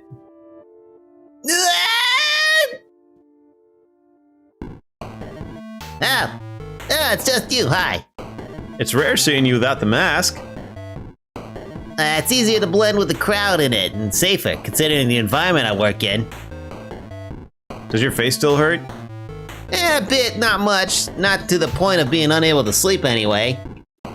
Ever since Henry removed the eyes from my internal organs, I've been just fine. Apparently these orbs don't like when soap gets into them. You need to use the sink, right? Ah, yes, I've been coughing up ink lately. Ink, huh? Maybe you should collect it. We can make a fortune on selling ballpoint pens. Alrighty, I have to run. Gotta finish my business in the violent room before Game of Chairs starts. Bennett, seemingly satisfied with his financial proposal, leaves the bathroom. I wash my mouth and face until the ink stains become barely visible. Now that's better. Oh, right. There's something I want to get before we go to school. Said Felix. Stop eating. Yeah, why is she eating pens? Stop eating pens. Pens are for writing, not for food.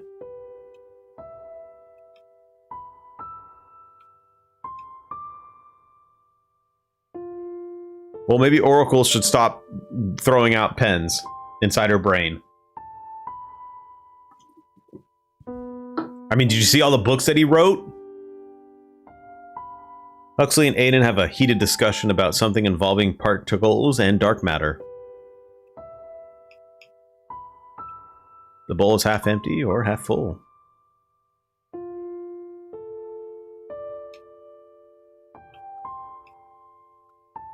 What do you think Game of Chairs is about? Good morning! I know that look. You need something?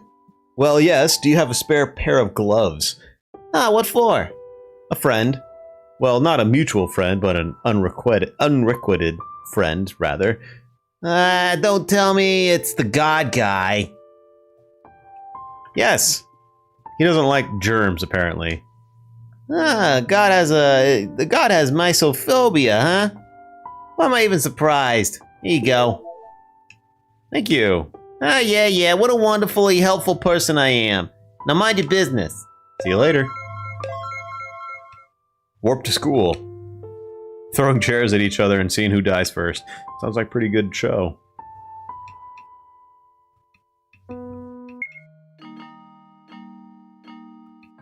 The trial will right all your wrongs, although you're already an angel. Let's see here. If I was a god, where would I go?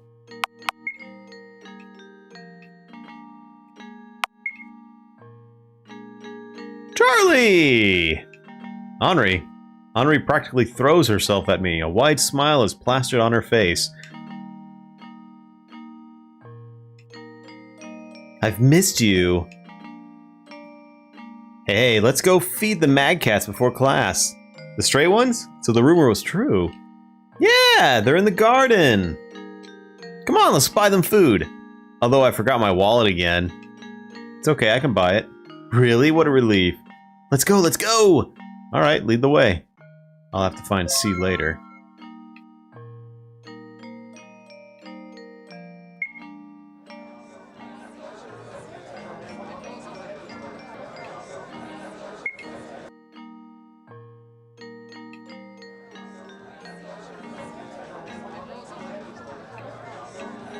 Oh, I barely have any money. It's okay, let's settle for the cheap stuff then. Acquired junk food. Canteen snacks. High in carbohydrates. Hey, take it, Dan. Grind away. Come on, we don't need to go there right now. But isn't this the garden?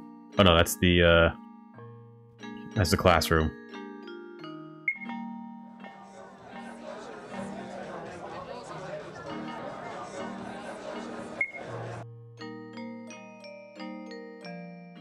A mad cat.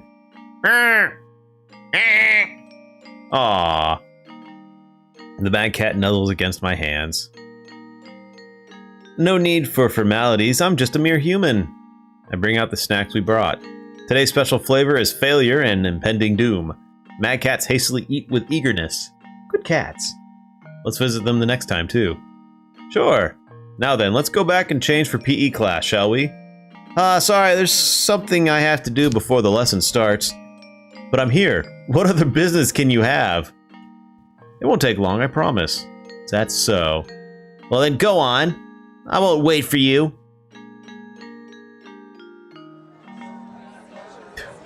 Man. I'm here! What else do you gotta do?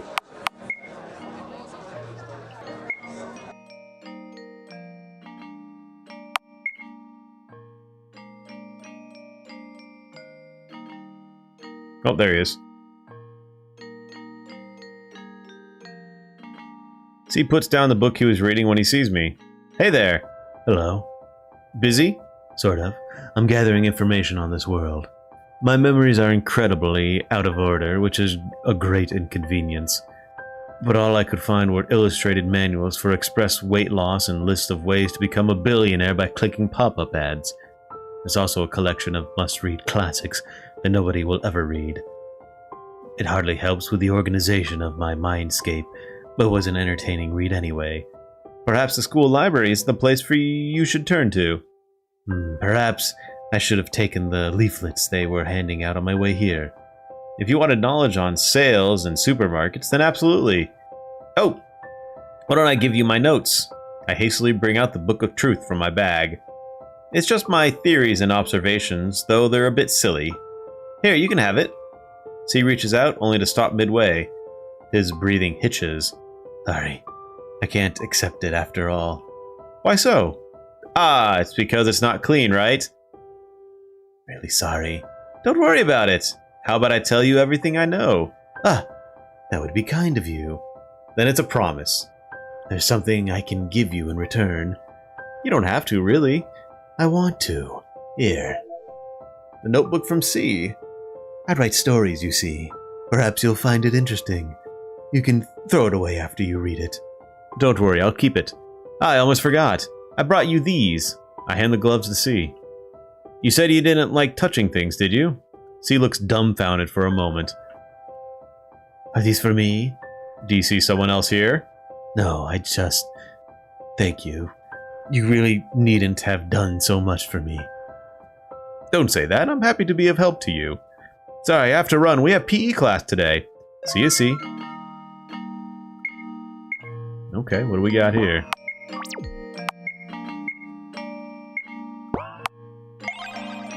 I open C's notebook. There's a text titled, The Story of Two Gods. Read it. Long, long ago, long before the universe was created, there were two.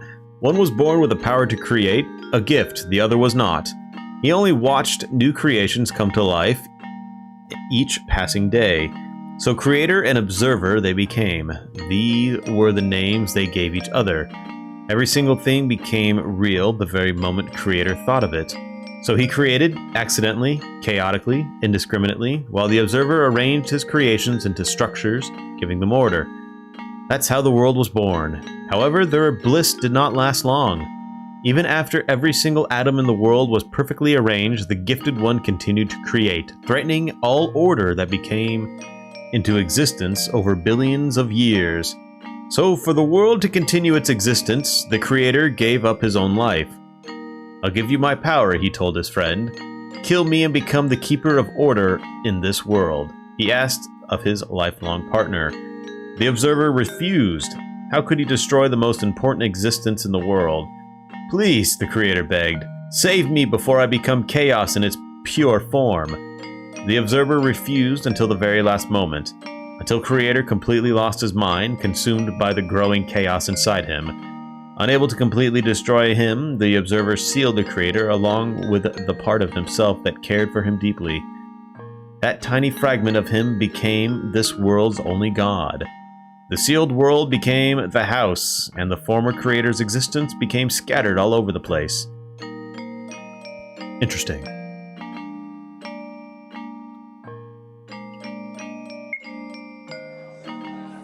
Changing room, changing room, changing room, changing room.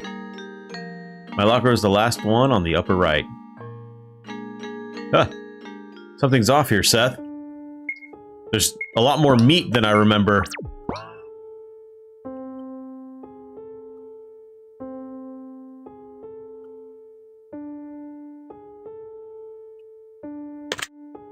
There's a locking sound in the distance.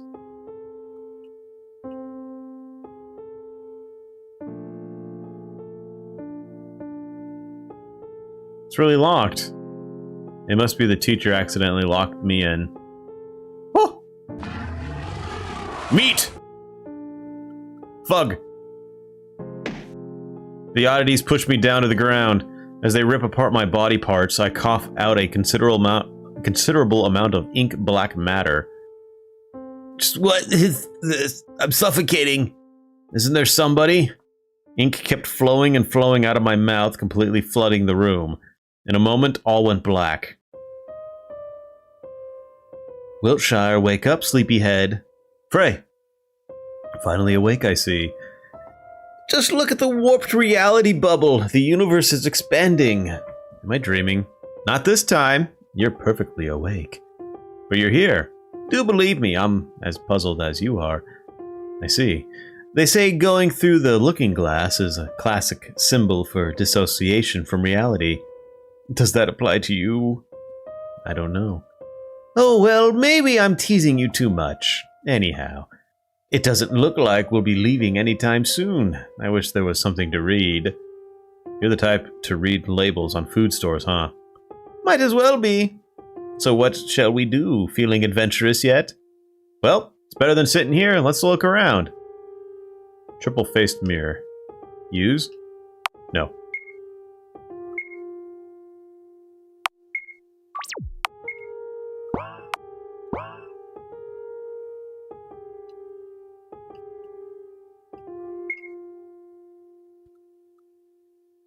Mm-hmm. Double-faced mirror. There's a red switch behind the mirror. Use it. Red switch activated.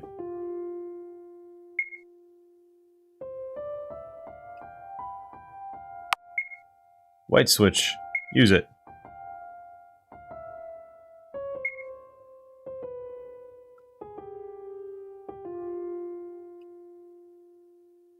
Okay.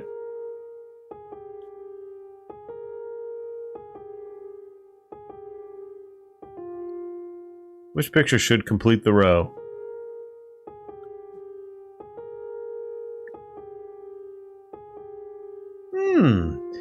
Isn't that Cattle's intelligence test? Seems fairly easy. I've passed one before. Then I'll leave it to you. 1, 2, 3, 4.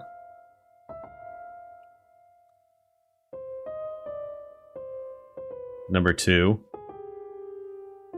Yeah, number 2. Can I... Number 2. How do I put number 2 there? Or is this just... You need to remember... So 2... 1, 3... 4.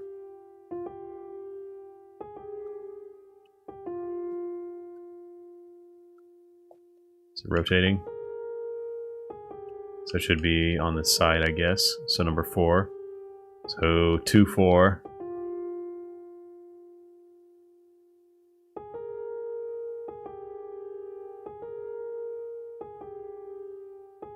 This will be at an angle.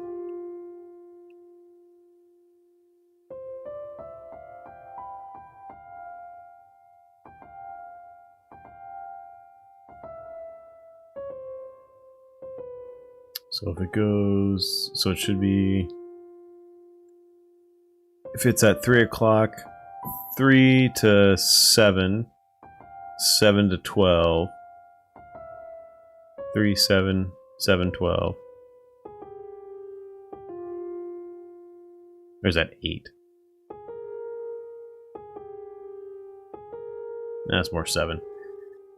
So then maybe it's going to be 5 because it's going by 4, 5, 6 degrees. 4, 5, 6. So 5.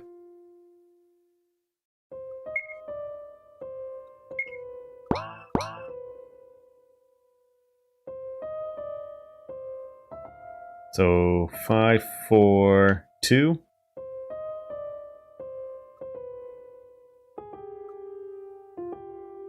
How do I insert? 5, 4, 2? Became a normal mirror. No going back then.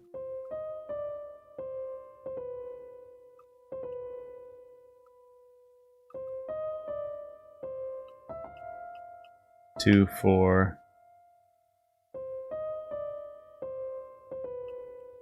5.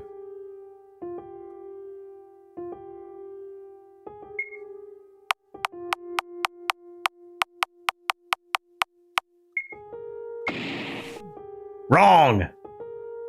We're sorry, your IQ is too low for the next test. No!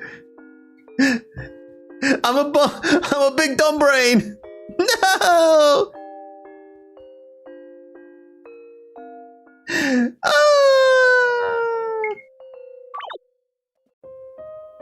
I'm sorry. I'm sorry, guys. I failed.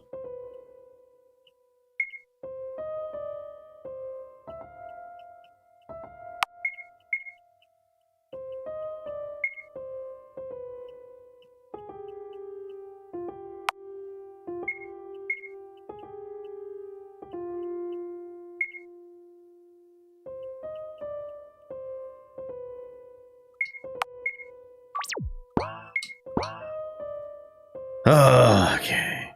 Yeah, I think you're right. It's probably the last one that I kind of...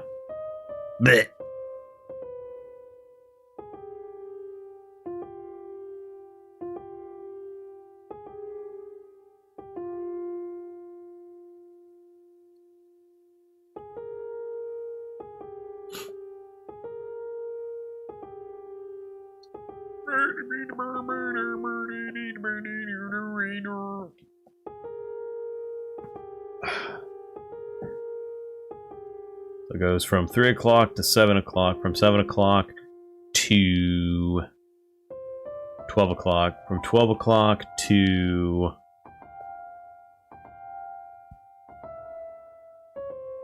4 o'clock?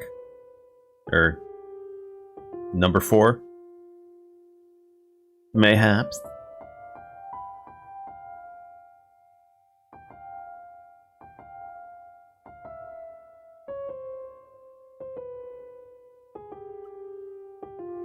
So what am I at? 244? There's a dog in this puzzle room. 244, I think it was.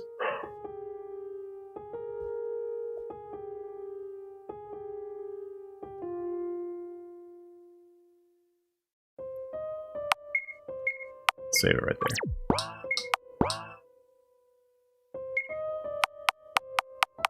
244. Wrong!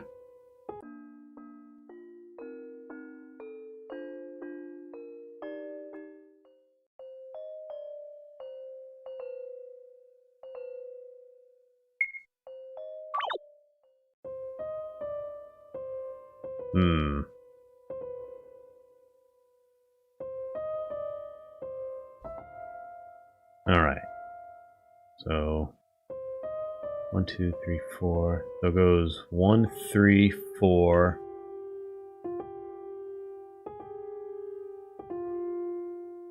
Oh. It's 1.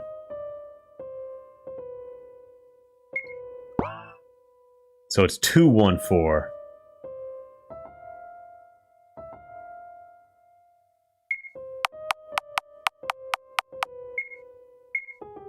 Hey, there we go. A mirror is smeared with ink. There's no way back.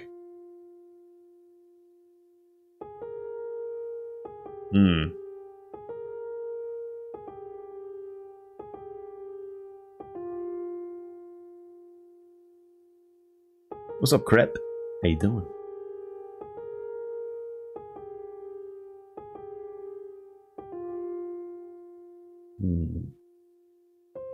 Mirror to reflection room. Input number. Not yet.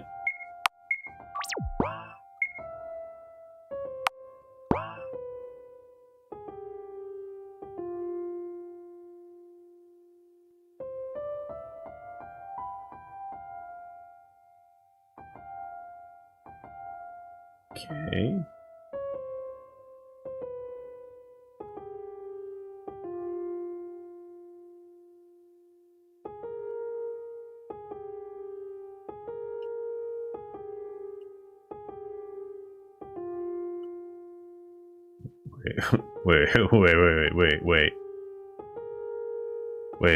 Wait a second. I think I get this. I think it's just 1, 2, 3, 4, 5, 6, isn't it?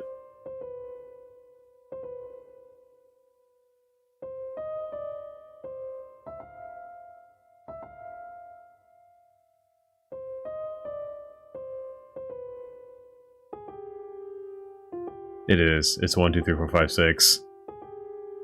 Mirror to reflection room.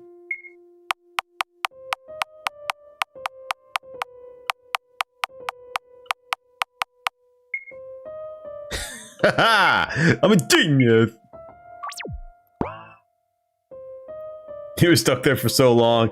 I mean, the answer was just sitting there, right in your face! See the past and you'll see the future. I'm like, why is there giant 1, 2, 3, 4, 5, 6? And it's being reflected perfectly in the other room. Number 1, feminine. Go into the mirror. No. Number 2, individuality. No. Number 3, decomposition. Alright, let's go into the feminine mirror.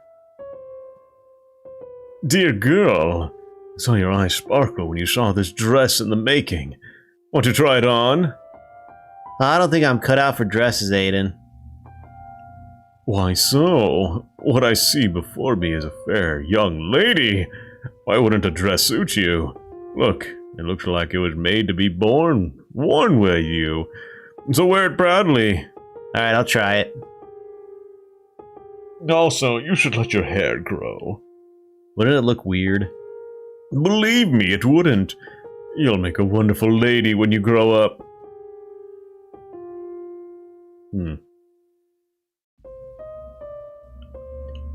Memory 2, individuality.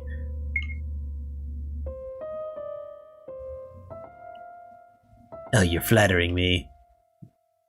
No, it's my pleasure. What? You want to hear about Pythias again? Such a curious drone you are.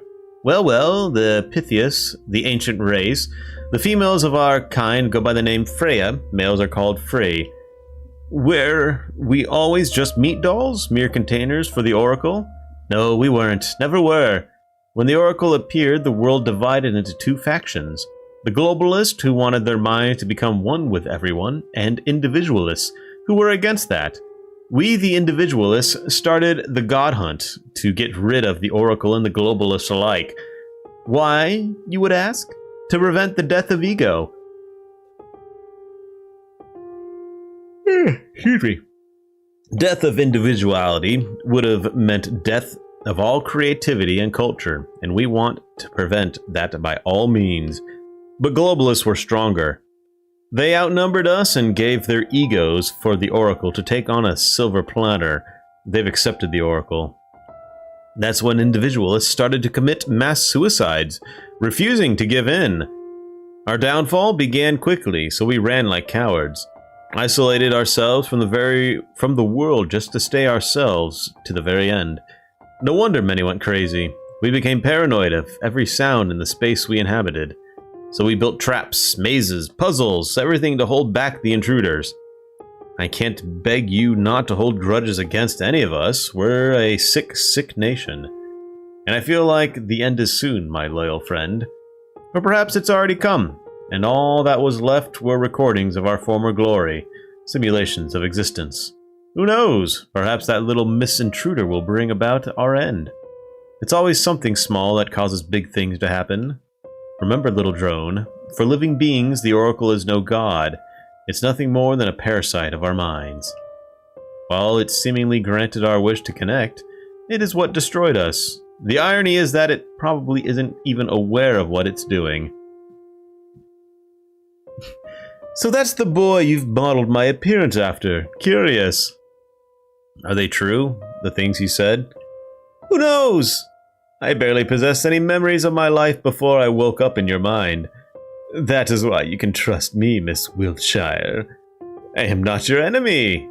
I want to believe you, but it seems like I don't know you at all.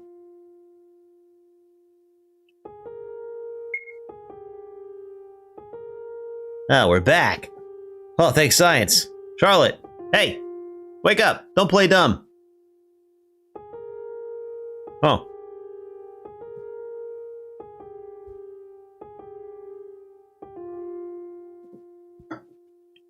Charlotte turned into a meat spiral.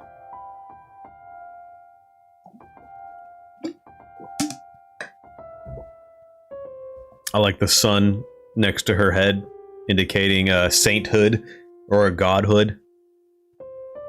She's decomposing. No, that can't be happening. Wasn't the Oracle supposed to be dead? You know, Miss Wiltshire, Yeah? I had a thought here, which also may have been your thoughts, but that's besides the point. Maybe Mr. Honecker started distancing himself from you because he became afraid of you. Felix is not a coward. Is that so? Then perhaps afraid is a strong word. He's just not sure it's you anymore. You turned into a lump of meat right before his eyes. Wouldn't anyone have suspicions? Perhaps you're right. We can't go back to those days anymore. It's all because you took pity on me. And now you're doomed to face the consequences. That's all there is.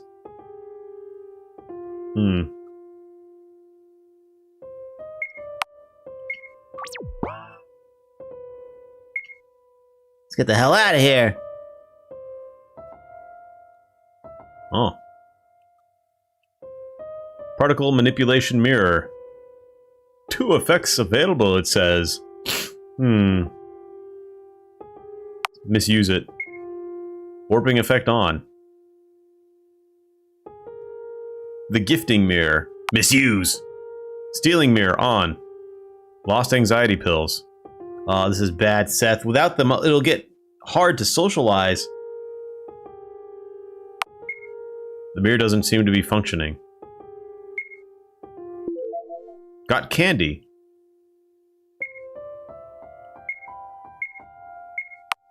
Seems to be lemon flavored. Yummy. I eat the candy. It tastes like chicken soup. Yummy. Questioning mirror. Misuse. Transferring mirror on. Oh. The blank mirror. Misuse. Returning mirror on. Questioning mirror. Questioning. Which period was earlier? Oh shit. Paleolithic. Correct! Misuse no mirror. Damn.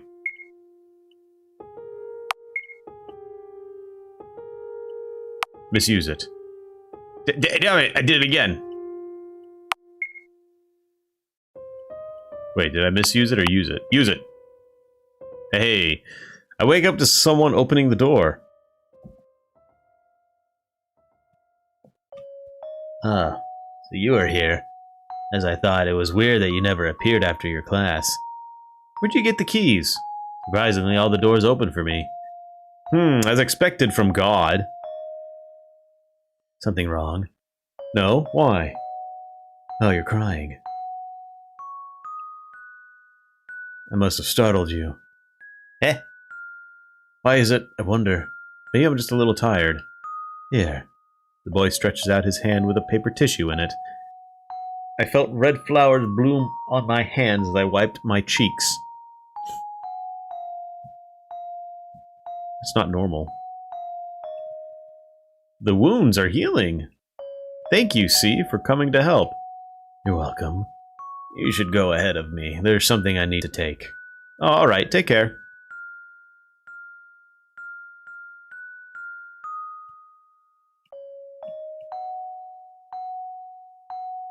Let's go home.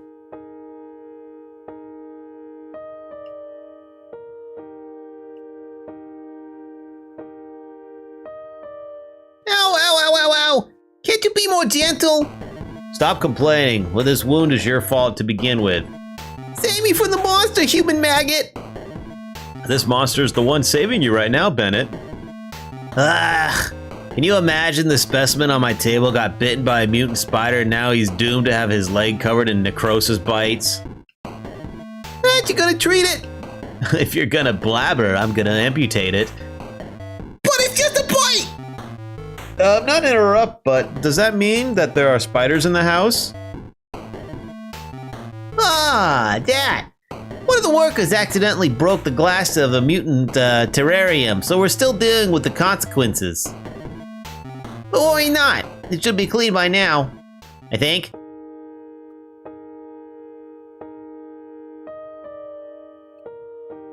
Alright, we got mutant spiders.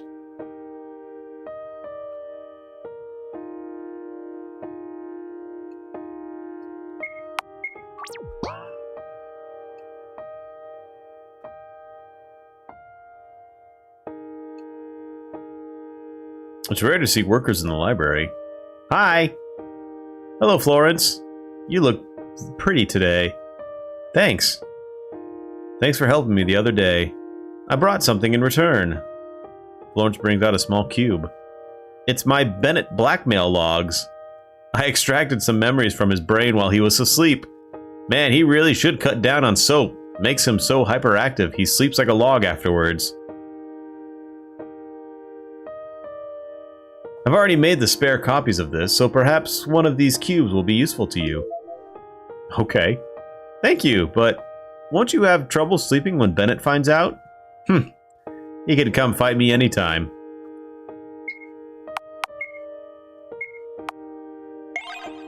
Use the memory cube, yeah.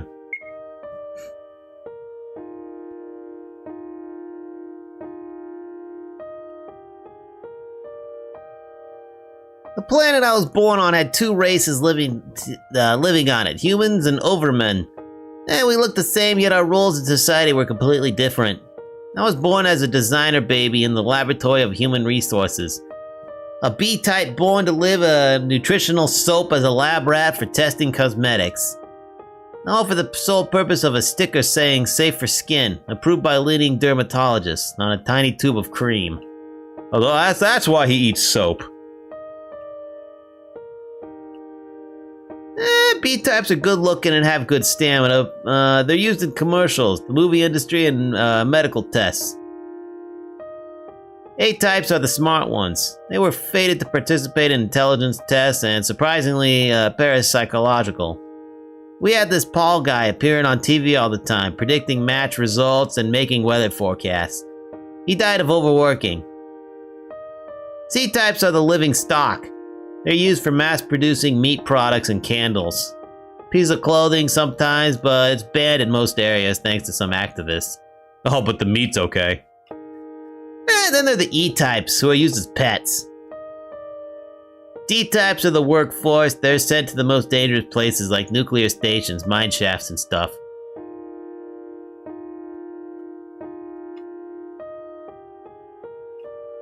In our department, a special achievement system was developed for us to stay motivated. We all collected MP, which stands for motivation points. MP could be traded for rewards and eventually a promotion to a higher rank. The goals were simple. Tough one. Smile when it hurts. 10 smiles out of 60. Best buddy. If your friend is feeling ill, report immediately. 5 reports out of 10. After somebody was reported, they never came back. I collected the most MP I could. I wanted to get out, be among A-types, and the promotion day came. When I moved to the other department, I didn't have to test cosmetics anymore. I was to become a test subject for medicine instead. To be purposefully infected with a skin disease and having all kinds of treatment tested on me.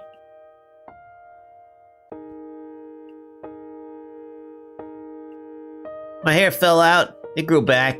My bowels were full of ulcers after I took an experimental drug. They were restored. I vomited and vomited and vomited. All food turning sour in my mouth. Felt like my insides were coming down through my esophagus. Rinse and repeat. Rinse and repeat. Over and over and over and over and over and over and over and over and over.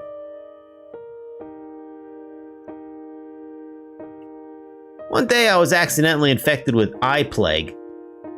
An incurable illness that made eyes grow on both the skin and internal organs of the infected. Naturally, I was scheduled for disposal. I spent a month in isolation thinking it was the happiest time of my life.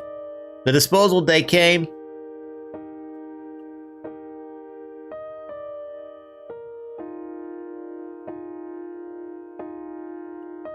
A person in a lab coat came in, looking too young to be an executioner. Hi there. Nice to meet you. I'm Henry Huxley. Now, I know you're scheduled for disposal, which, by a lucky coincidence, is today. But it's been cancelled just an hour ago. Just when I signed papers for your ownership. Sounds better than dying, doesn't it? I'd rather be dead, Mr. Huxley. Is that sarcasm I'm hearing? Yes. They must have stopped giving you intellect suppressants, for they are not cheap. Would be such a waste to give them to a defective specimen, am I right? You know, I'm researching eye plague. Yes, the incurable eye plague, which I am going to cure. And you, my dear, are going to become the face of my success. You see, it's the first time a B-type got infected. You're too valuable of a material. And it's a fact that your specimen are most beautiful of all types, that you're constantly used in commercials. So wouldn't it be an exaggeration if I said that you were chosen for a pretty face? And timing was also crucial. Just recently I've realized that I have less than half a year to complete my thesis. And that is a little troubling. You madman. Yes, I am. Worry not, we'll become the start of a modern time. Science bless us. The meeting marked the beginning of our alliance. And people started dying in the name of science.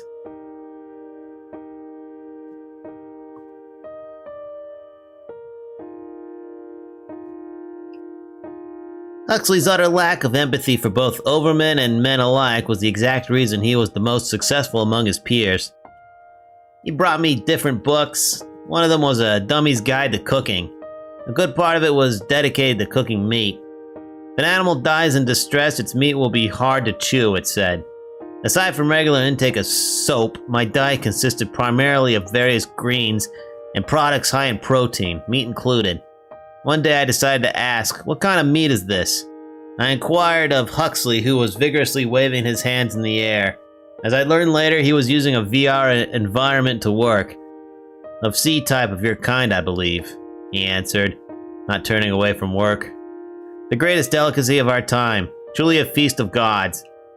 Feel like vomiting yet? He added, genuinely curious. No. I took another bite. The meat was incredibly tough. Ugh. Huxley brought me books and taught me reading and writing. He regularly tested my physical capabilities, so I was kept in good physical form. He talked too much, spent more time with me than he should have. Remember, this is the blackmail cube.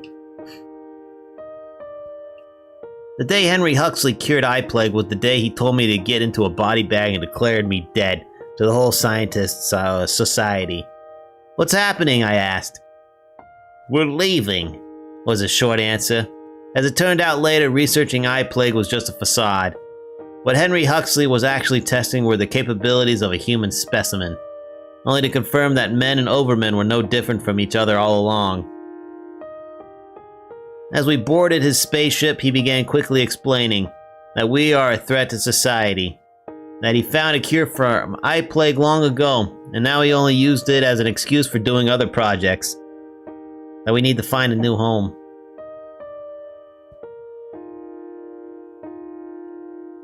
We printed all the money we had needed on that day we arrived in the house, and that's how we ended up living there.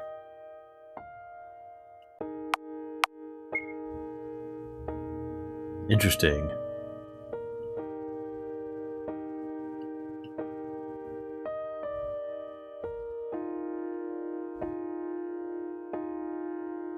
Please don't move so much. Ah, but it's itchy! I'll stab you with a fork if you do. Yes, sir. Printing money? The worst offense!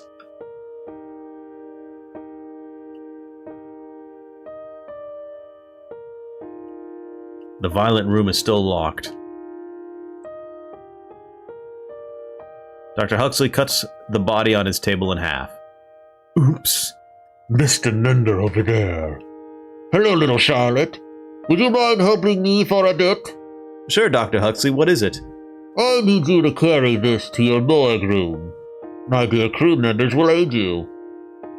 2 crew members turn up, Baldwin and Goodwin, as told by their name badges. They greet me in unison. All right. Inform me if the corpse starts moving on your way. Yes, sir.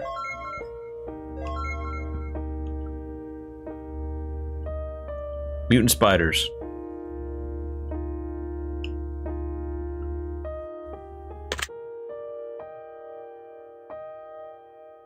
All done. Yay. Bye-bye, Charlotte. That was uncomfortably polite. Bye-bye, you two. The workers leave shortly after, returning to work. Is there anything in here?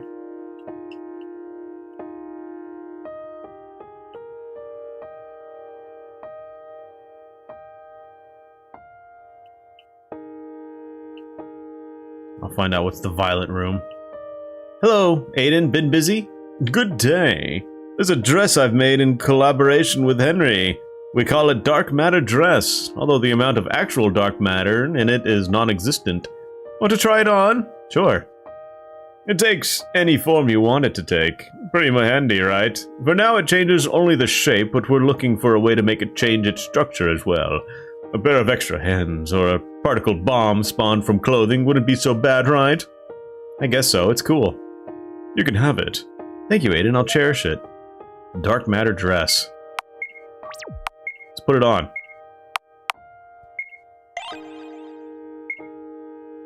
Nice. See you later, Aiden. Yo, can we get some piano lessons? Hell yeah, here we go. There's a My Chemical Romance full discography among the classical music plates.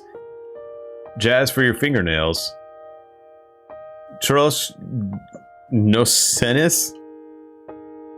So that these your servants can, with all their voice, sing your wonderful feats. Clean the blemish of our spotted lips, O St. John. Game sheet music for piano. Felix and Bennett bought this one for Christmas. There are plenty of movie scores too. Children's albums. This one's my favorite. It's pretty easy to learn. Soap and Skin sheet music. It's not that I like it because there's soap on the band title, Bennett said once. The ones he asked me to learn were Spiracle and Turbine Womb. Shoujo Manga Anthology. This one's not mine. I think I just saw something I shouldn't have. Let's put it back where it was, Seth.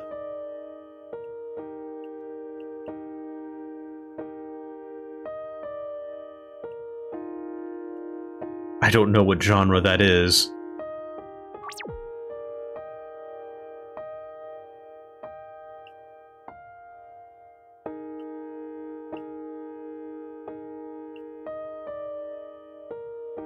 I think it's boys kissing boys. Eden, the God Delusion, Joyous Wisdom, Clothes, Hairpins, Microchips, all that stuff. True Realm Research. Let's go to bed. Oh, Observer's back. When I close my eyes, I feel someone's presence beside my bed. It's a man in pitch black three-piece smiling ever so eerily. Father? Nah, it can't be. Father wouldn't visit me on his own accord. Right, Umbrella Man? Unfortunately, it's just as you said. As for this appearance, it's still my favorite to this day. I am more likely to have more influence over you if I look like this, after all. But let's pretend I didn't say that, shall we? Got it. What brings you here? I've seen you collapse at school. Figured I would pay a small visit. How are you feeling? I'm doing okay. You know, I learned new things today. That the Pytheists I met in their world were the ones who rejected the Oracle. I see. Well, it is true that initially Pytheists didn't have a shared consciousness. Their land, Delphi, was rather prosperous back in the day. I'd say their society was one of the very few that successfully adapted the ideas of communism. When the Oracle appeared, many thought it would make their world a complete utopia. You see, even a young oracle is powerful enough to grant wishes, as long as it finds beings to form a symbiosis with, of course. Most of the Pytheists wish to be connected, to be understood by each other. However, most does not mean all. The war between globalists and individualists was only the beginning. However, not even the globalists fully believed that their wish would be granted, so it became twisted. The tragedy is that their minds didn't become intertwined at once. No, the process was incredibly slow, cripplingly excruciating. Imagine thoughts and feelings of other people around you creeping into your head, buzzing in it until you can't tell which thoughts initially belong to you. Imagine your own mind exposed to others. Your every embarrassing thought, every fleeting feeling. Doesn't it feel humiliating? Constant headache, loss of privacy without loss of ego. The god we worshipped was the devil in disguise.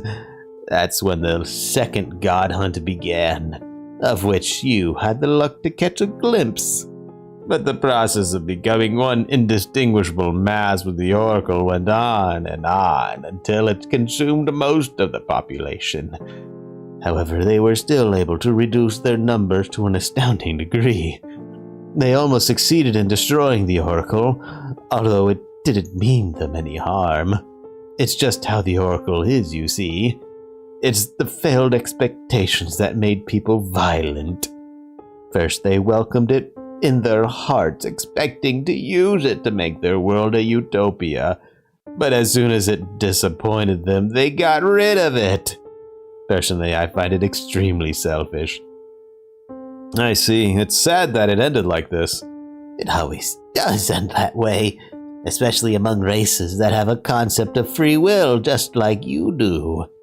Those of your kind are in constant need of something to worship, be it science, money, or powerful things. Honestly, it's better to worship something that doesn't exist, because fantasies never disappoint.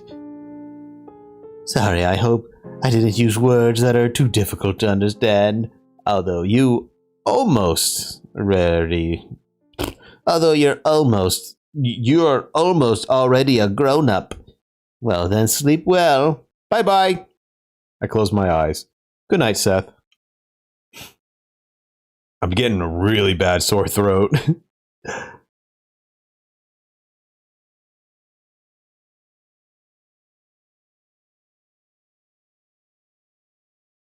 I need sippies. I need moisture. I need moisties.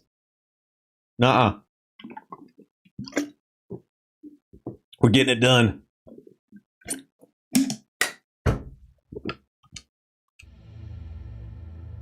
We're playing the piano in 4 hands. Wonderful! You're getting better. Say, Frey. I was thinking of the story you told me the other day. Why did the paper princess let herself become soaked in ink? Isn't it toxic? Why, yes, ink is poisonous. Then why? Because of love, of course. That's the only reason? It's the sole reason, in fact. It seems there is fundamental lacking in your understanding of love, Miss Wiltshire. You see, the final and sole goal of love is the loss of individuality, the ultimate death of ego. To love is to sacrifice your ego in order for two to become one. To mold your thoughts, beliefs, hobbies, and character traits into one.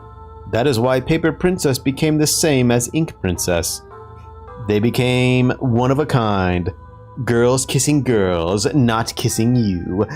Unless you're willing to give up your ego for somebody else's sake, you can't claim that you've known love.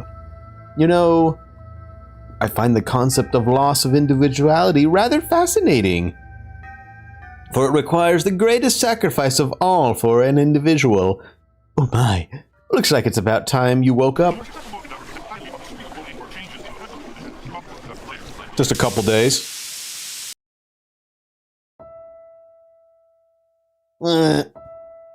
Morning, Seth. Let's get up, go to school, and go back to sleep. Let's warp. It's faster that way.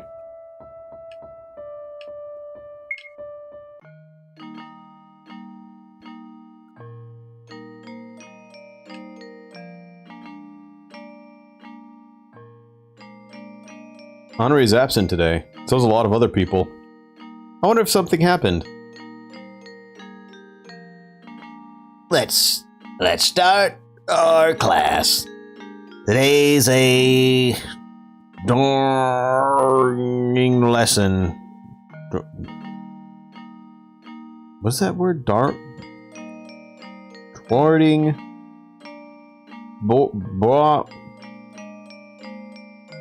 Drawing. Today's a drawing lesson. Ooh, I like drawing. You're allowed to draw flowers, landscapes, political leaders. You're not allowed to draw what you want. Are we clear? The class nods. What should I draw? Something else. Flowers. I draw poppies. The class passes. It's lunchtime. Why don't we eat on the rooftop today? Then we can check on the Mad Cats.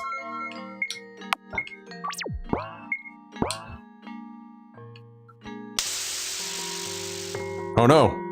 Mutilated student. Let's see, can I...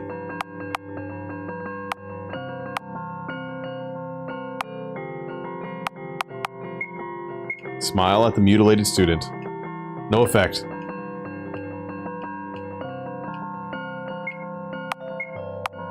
Discuss school-related. 6 social points.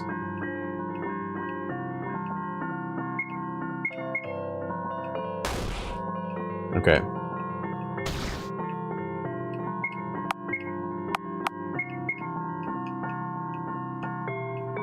No effect.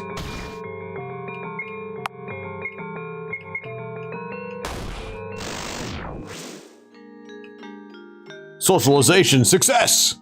I can't.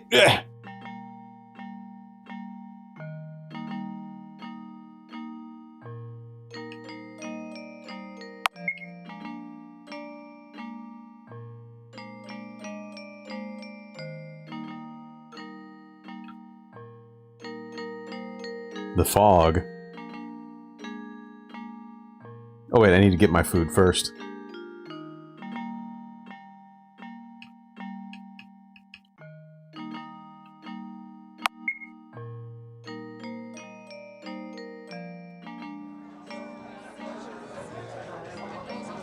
I take some apples. They're quite cheap.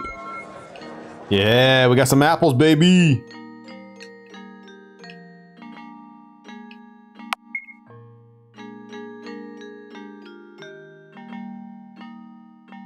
Get out of my way, see? I got apples to eat. See! The boy turns around, only to reveal a face covered in band-aids. I probably shouldn't have, I'm facing him, but he turns around. No way. Have you gotten beat up again? As you can see, well, I did refuse to take out trash during cleaning duties. That's unfair. Why do they pick on you? Oh, they must be disappointed in me. That's why they're upset, furious. Because I'm a misophobic god stuck in a human body. How can they worship me if I'm powerless just like them? Still, remember, I won't be in this vessel forever. In fact, I'm looking for a way to get rid of it. But it's almost impossible in the house, let alone school grounds. But I think I finally found a way to go back. Who knows? Perhaps I'll return to my domain faster than one could imagine. So you're leaving soon? Everyone does leave eventually. Anyhow, do you feel like joining me for lunch? Sure. We sit on one of the benches. I tell C about the oracle inside of me, about puppeteers and observers, Pythias and executioners. I tell him everything I know. He doesn't ridicule me. In turn, C reminisces about his past experiences in other worlds he's been to. You know, I remember something today. A memory of another human vessel I used to have. It was in a land where half of mankind ascended and were blessed with a gift. The gifted left their planet and built a city in the skies. It was given the name Aether. It was made pure white, and those who lived there all had white hair. My gift was to cause cell apoptosis, so everything I touched directly withered the next moment. Bruh. Complete cell death.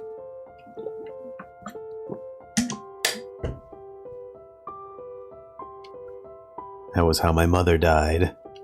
Right after giving birth, she cradled me in her arms. That was a fatal mistake. Those with gifts as dangerous as that were kept in isolation from civilians, myself included. So the only thing I ever interacted was a virtual parent and a few other devices. I was afraid to touch living beings. C closes his eyes as if trying to remember something else. Sadly, as far as my current memory goes, I cannot remember further details. That must have been lonely. Loneliness is a human emotion.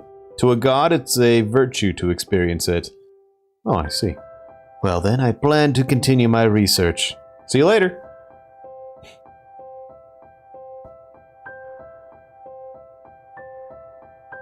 We should go feed the bag cats, Seth. I bet they're waiting.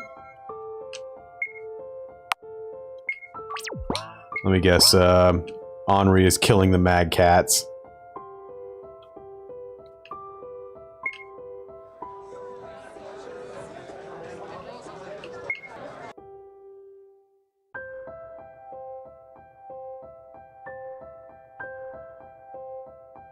The mad cats are killing Henri. Oh, what a twist! Nope, they're dead. Or they gave birth. I can't tell.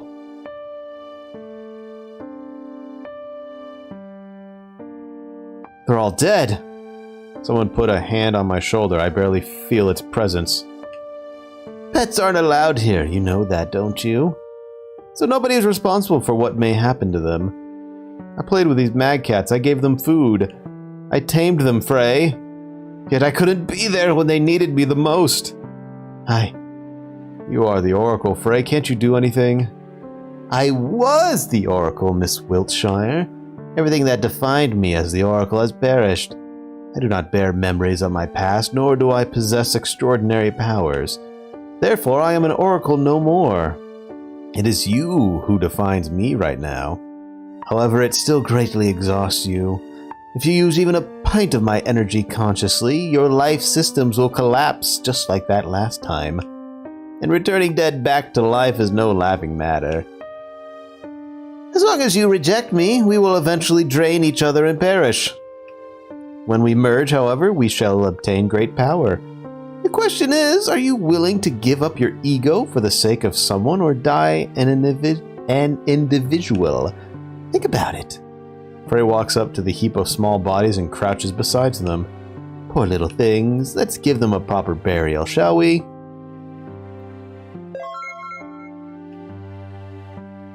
Going to class. Everyone's here this time. Yeah. Before we start our lesson, there's an announcement I'd like to make.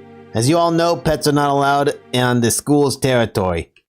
Yet, seems like some of you have been feeding them against the rules.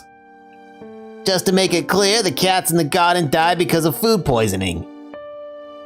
You see, junk food is incredibly toxic to animals, especially ones containing xylitol, which is most commonly used in snack preparation by Charlie's Junk Food.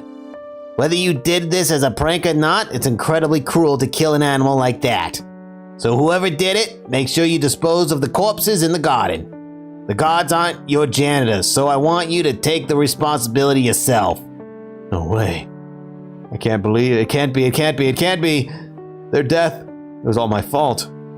No. It's because they were hungry. It's because Henri told me to. It's because Seth decided to feed them. It's because I was made to do this. Miss Wiltshire, are you okay? I knew it! Wiltshire killed those cats! Cat killer! Cat killer! Cat killer! No, it's not like that. Cat killer! Cat killer! Cat killer! I just wanted to help. Cat killer! I'm sorry. Charlotte Wiltshire's a murderer! What? The ink kept flowing out, making me unable to catch my breath. I choked on my own words. It's all my fault. It just takes one little thing and everyone turns on you. I wake up in tears and snot. C's face hovers above me. How are you feeling? Not well. I've been better, I have to admit. Why are you here? You don't remember, I carried you here. Oh, I've caused you trouble. Even though I know how much he hates dirty things, It's okay. As I thought, you became targeted because of me. But don't worry. I found a way out. Let's go.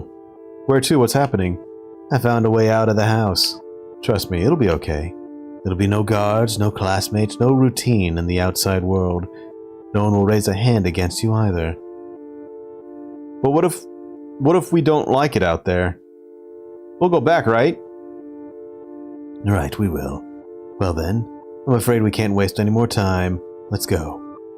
The elevator goes to -1 floor if it's activated on this floor.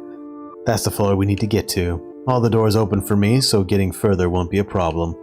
Be careful not to alarm the guards. The moment they find us, it's over.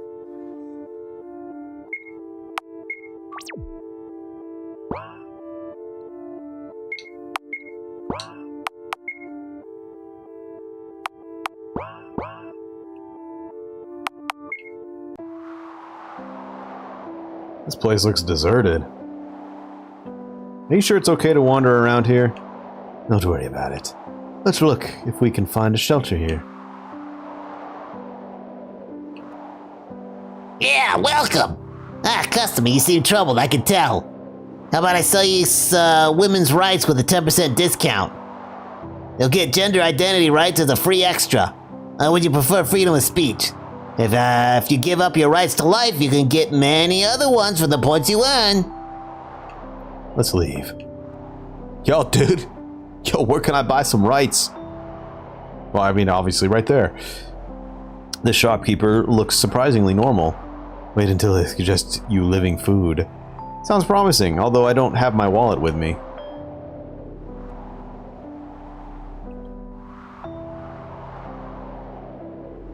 Is this a pharmacy? Moth! No, you got it all wrong. Welcome to the shop of knowledge. Did you know knowledge is produced to be sold? Doesn't matter if it's true or not. Nobody cares about the ad anymore. Everyone's starving, hungry for information. New, old, hidden, forgotten, secondhand knowledge? I've got it all in these pills. But you're minors, so I can't sell you any. How about distilled knowledge, orange-flavored chewable tablets instead? I think we'll pass. Thank you for your time. Something's wrong. Well, it says religion on the entrance, but no matter how I look at it, it's just a department store. Yeah, silly customer. Did you really think there was supposed to be something else? The religion of modern age is capitalism, and banks are its churches. Anyway, do you need anything you don't need? I don't have any cash, sorry. No problem. The money altar's right over there. The what? The altar, ATM. Don't tell me you haven't heard of it. Ah, I see now. Sorry, we don't really need anything. Thank you for your service. Yeah, come again. I'll be praying for you at the local bank. Is this game trying to tell me something about the modern age? What's up, Brian? Welcome. We have everything you might ever need. Let's see, anti-procrastination socks, anxiety eating protein milkshakes, no? How about panic attack prevention band-aids? Nifty, right? What do you think? How about I give you a membership card as an extra? Sorry, we don't have any money. Then why did you even enter the shop? Dumb teenagers. I don't get paid for wasting time on you. Get lost. Capitalism bad. Money, ew. Religion, gross. Banks, gross. Ew. Meat monsters, good!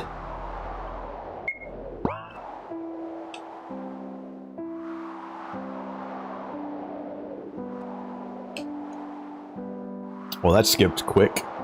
What lies ahead is a maze. Suddenly, I feel weak in my knees. Blech. The next moment, I lose my balance in a coughing fit. C crouches beside me. Are you okay? No, I just remembered something. This maze reminded me of it. I see, it must be a painful memory. Can you stand? Sure, don't mind me.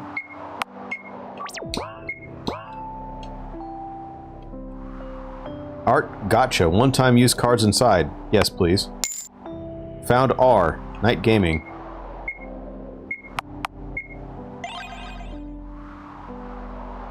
Oh, look.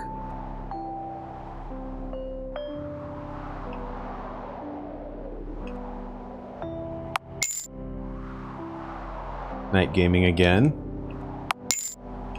Don't hinder.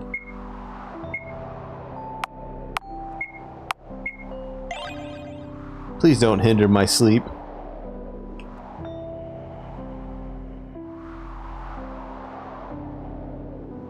I love the, Oh, damn it! I love the room specifically designed to show off artwork.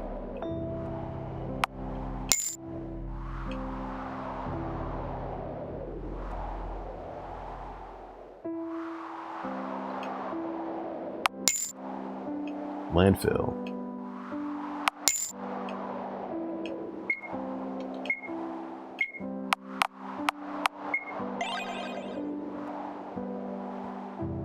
Is this a reference to Off? Nah. Just because the character's holding a bat doesn't mean it's off. Well, he was assigned to me when I turned 10. I see. I was thinking that your puppeteer is a little unusual. Why so? You see, as far as I remember, there are 4 types of them. Adam, Eve, Seth, and Lilith. Adam is incredibly masculine. Eve is gentle and family-oriented. Seth is the wisest. Lilith is the most strict of them all. Usually it's either Eve or Lilith who get assigned to girls. It's a wonder that a male puppeteer is watching over you. Seth is special in many ways, I guess.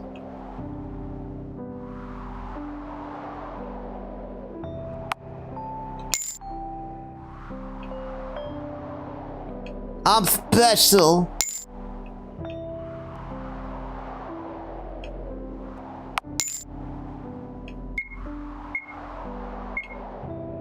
We got Young Gods.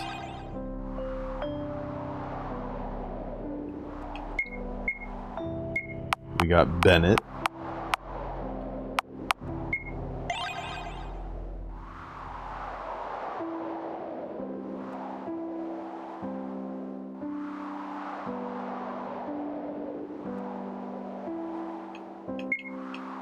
Damn it! Why is no the first option?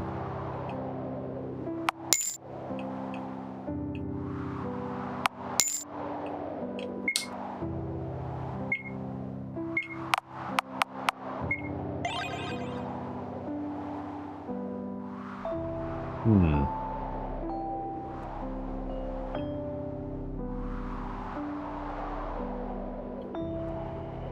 still debating. Does the extra eyes make them cuter?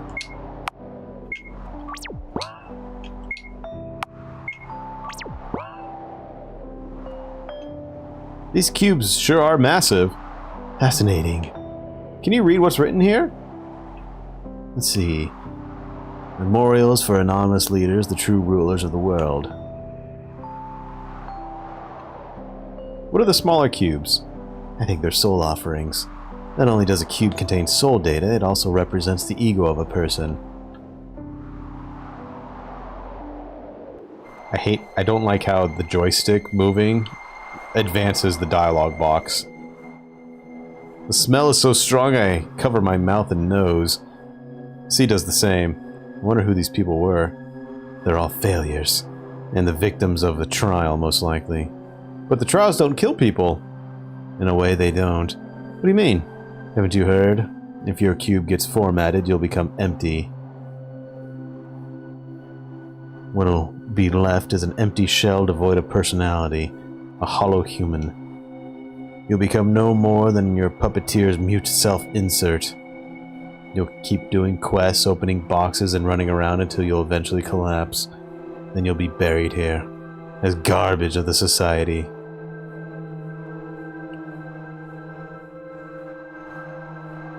All the unwanted, all the unneeded, all the excessive, all that amounts to nothing are buried here in the forest of the defective.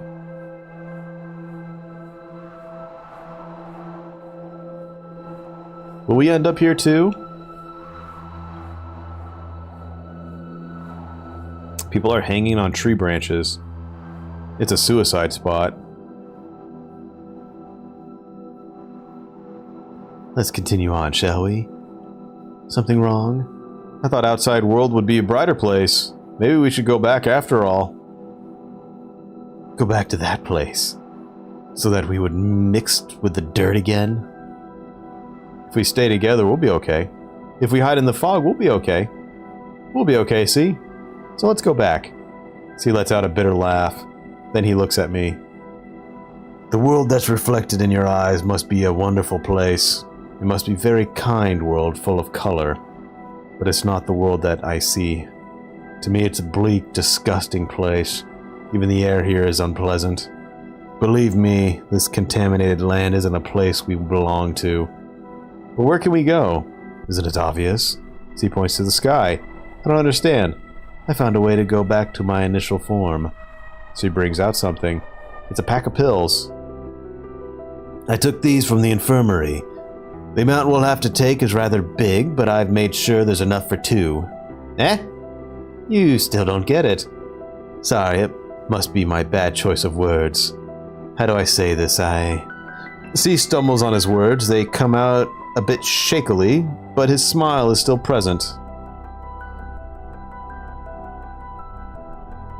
I want to take you with me to my heavenly domain. We will get rid of our heavy bodies and rise above all earth dwellers. We will be the ones to purify this world. Will you accept Charlotte Wiltshire? I want it to be your decision, not someone else's. I don't want to hurt C, but wouldn't going with him mean I'll leave everyone behind? I'll leave it to you, Seth. If it's you, you'll surely know what to do. Uh-oh.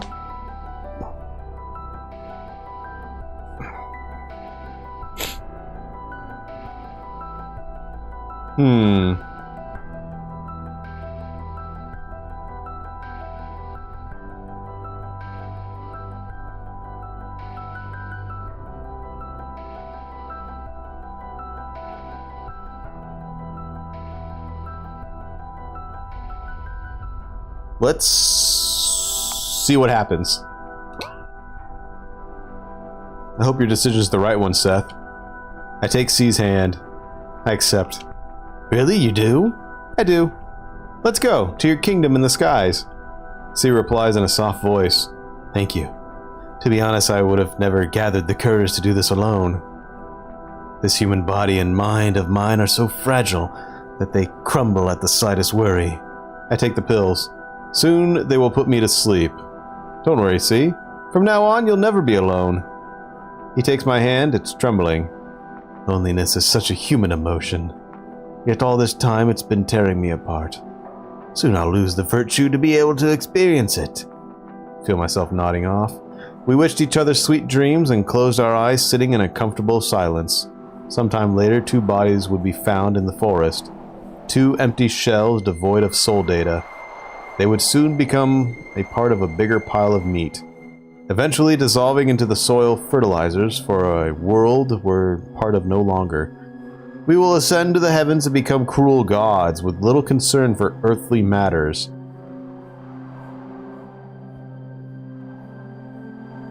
A happy ending for Charlotte.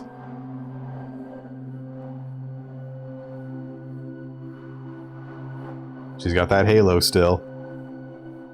We would laugh over our miserable human lives, realizing how little they meant on the scale of the whole universe and of endless timelines. It's a happy ending. Happy ending. Ignorant bliss.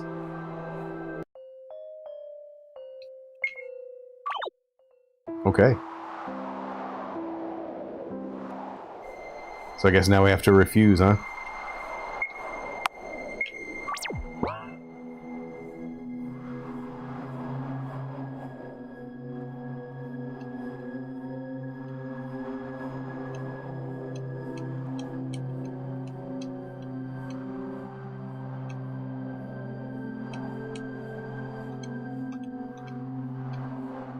Refuse. When I take his hand, C will smile ever so brightly, so blindingly. It would be a genuine soft smile filled with sincere gratitude. His hand would tremble in mine. He'd be still anxious, unsure, afraid. I will tighten my grip a little to reassure him everything's okay. Fear is a human emotion, see? Soon enough it will disappear. We will abandon our earthly shells and ascend to your divine domain. We will become gods. Wait, didn't I... All pollution, everything that's unfair, humiliating, unpleasant, will be purified. All the dirty colors will be cleansed. We will become pure white. We will become happy. I don't take his hand. His eyes widen. I feel a growing lump in my throat. It's impossible to speak. I thought that you'd understand. See, please listen.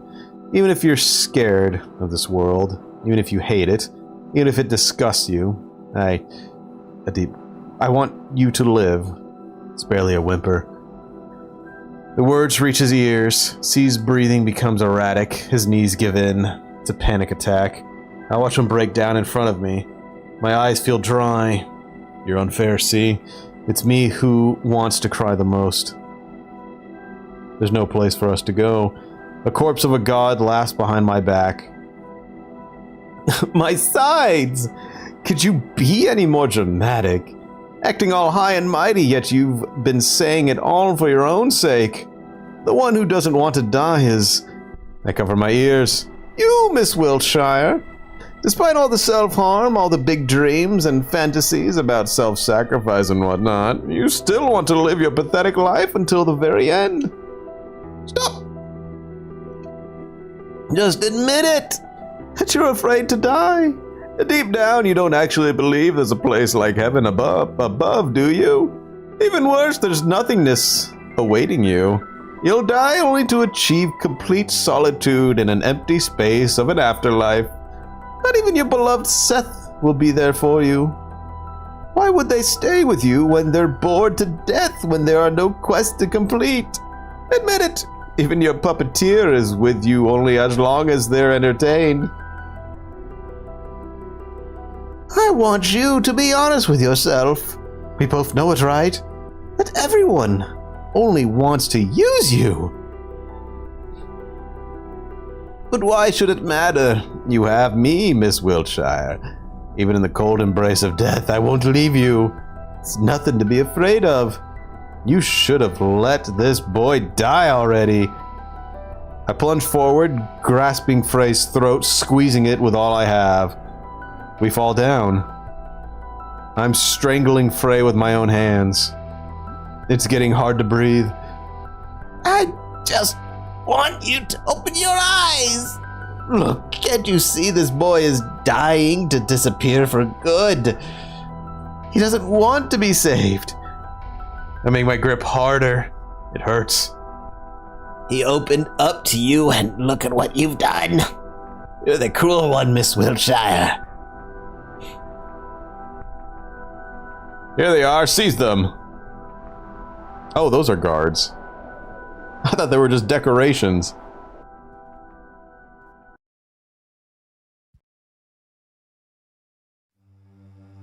So, would you be so kind as to explain yourself? It was my initiative to leave her the house, sir. I forced Charlotte Wiltshire to come with me. Miss Wiltshire, is that true? She looks at me expectingly. It is. Then Mr. Woodsworth, can I ask for your reason for violating school rules? Well, of course. I wanted a breath of fresh air. It's unfitting for a god of this world to be inhaling such stale air every day. I ended up dragging Miss Wiltshire along with me, against her will, since she didn't feel well. I sincerely thought that would help her recover, you see. I see. Mr. Wordsworth, you are forbidden to leave your room until the day of the trial. As punishment for your behavior, you'll be robbed of all social points, and you have until this day. Miss Wiltshire, you are awaited in class at the usual hours. I'll have an appointment scheduled for you at the laboratory. Consider this situation, medical tests will be absolutely necessary. Then we're going to have a counseling session in regarding of your indecent relationship with classmates. After the trial, of course. Now return to your rooms, if you will.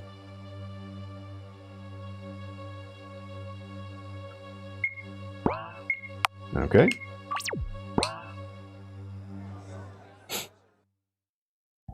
You needn't have covered for me, see?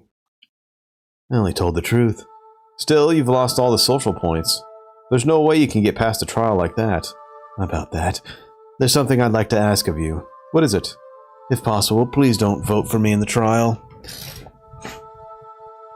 If a sacrifice has to be made, it must be me. Don't put it like that.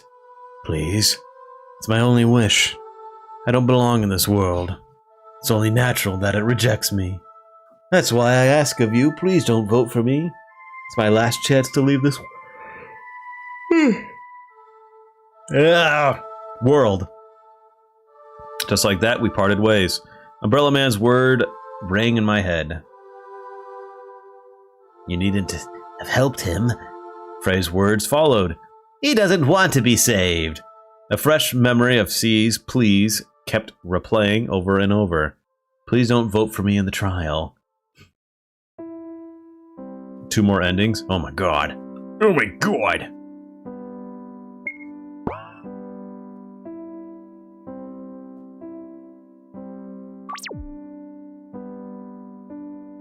Time for sleepies! That's not my room.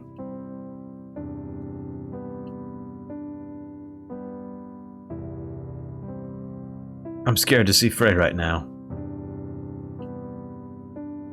We can see if anyone else is still awake.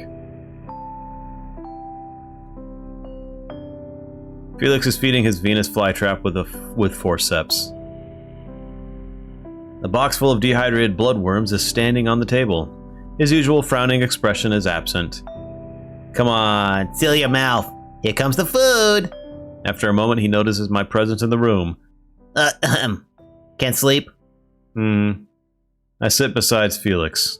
The flytrap, now closed, seems to be enjoying its meal.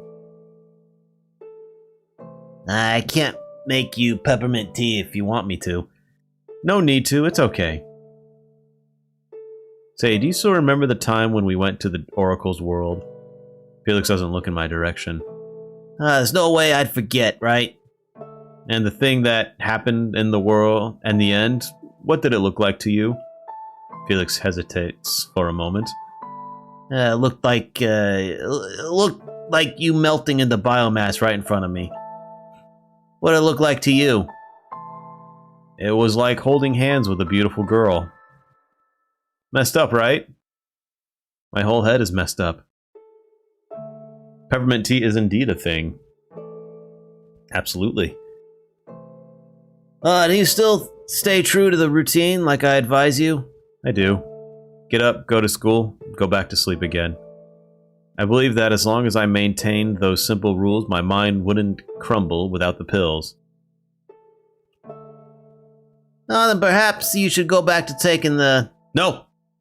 I can't just do that. If you disappear, if everyone disappears, I'm sorry, forget it. The trial is coming soon, too. What if you get chosen? I won't. I've made some friends. And I've done some socializing, too, so there's that. Well, you're also known as a cat killer. Oh, is that so? Oh, I'm sorry, I can't be of help. There's pills in the first game where when you take them, everything turns normal. No labs, no guts, no nothing. Everything just looks normal. It's okay. You've already done for me more than you should have. The mad cat looks like a regular cat. Besides, I'm already a proper grown-up. So I should be able to handle my problems myself. Like, everything's not white and sterile anymore. Stuff actually looks like a house. Yeah, right. You've grown out of toys. Oh, but honestly, that naivety of yours is unbelievable. Suddenly the atmosphere in the room changes. Umbrella Man, didn't we agree that you wouldn't touch house tenants? Oops. I forgot. My bad, my bad. Are you afraid I'll hurt them? Umbrella Man brings out a scalpel from Felix's lab coat, bringing it to his throat. Feel like remembering old times. Stop it!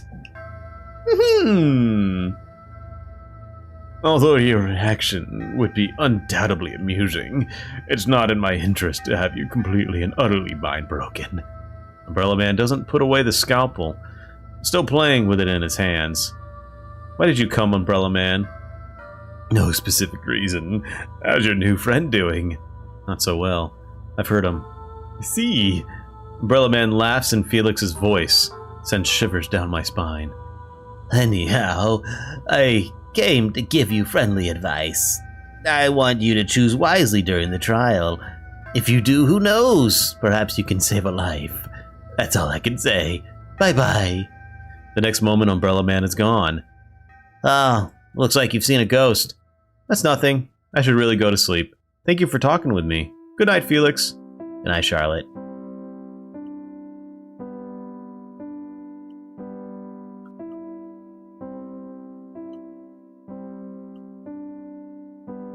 What is it, dear girl? Can't sleep? Yeah. I'll make tea. Which one would you like? There's oolong, honey bush, jasmine, rooibos, good morning, gunpowder, Earl Grey, Lady Grey, Christmas mix, Japanese lime. Japanese lime will do. Alright, I'll add a spoon of honey to it. Sorry for interrupting your duties. Pay it no mind. Unfortunately, inspiration often comes at night, rendering me completely unable to sleep in peace. I see. So, what is it that troubles you? If it's your anger you need to take out, the piano room is always open. I don't think mashing chords in the middle of the night would help this time. Then what is it? I guess I'm just tired. I want to rest for a while, but whenever I close my eyes, the slumbering god haunts my dreams. And when I wake up, new troubles only keep piling up. I see. Why don't you spend more time in the dressing room? It might have a few dresses you haven't tried on yet. I'm short on feedback, especially since Felix refuses to help lately. You see, he has a slender build, and you've been so busy at school lately. I got it. Thank you, Aiden. I'll try to visit more often.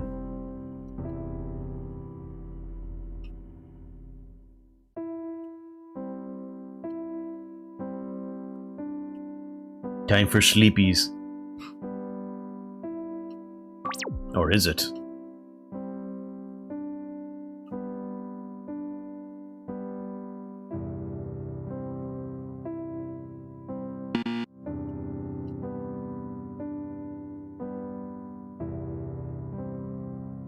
I can't mash the keys. I want to mash the chords!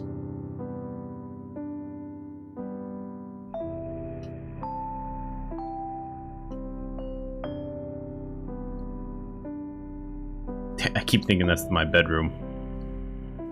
Excuse me.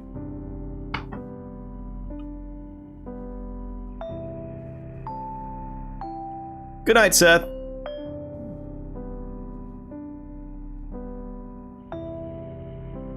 I'm coughing up ink too, yeah. I play a familiar melody. It's called The Town That Doesn't Exist.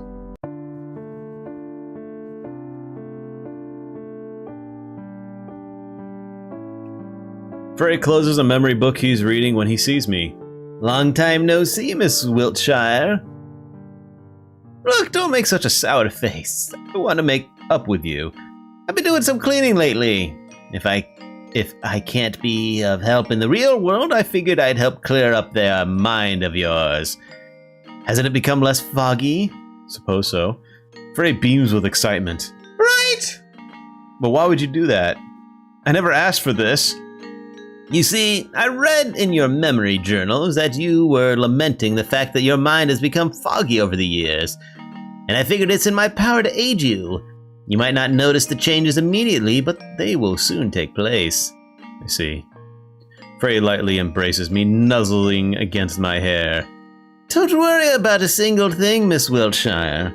You will soon see that this world is not worth staying in. Sweet dreams, princess.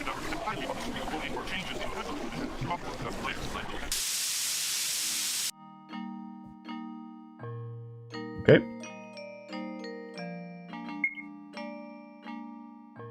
Nothing happened. Seems like the warp cube is broken, Seth. Let's look for the other way around.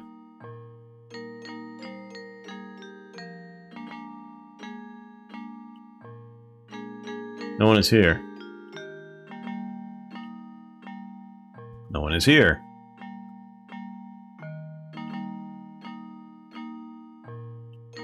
Aiden is cleaning the bathtub. Good morning, Aiden. Good morning, dear girl. Every time I see you, you're constantly occupied. Well, that is my job.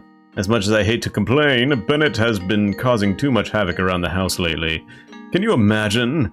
One day I've left a jar of ladyfinger cookies in the kitchen cabinet, and the next day it was filled with dried human toes. The insolent fool thought I wouldn't notice the difference. You must have had it tough. By the way, the warp cube doesn't seem to work. That's strange. I've never saw any of the Omnicubes malfunction here before. Why is that, Aiden? Their evolution went far past what humanity could ever achieve, so they never break or malfunction. If an Omnicube seems to be broken, that must mean that it's doing so on its own accord. Try using it again. I'm sure it'll work. No one is here. Yes, I'm sure. It's because it doesn't want to.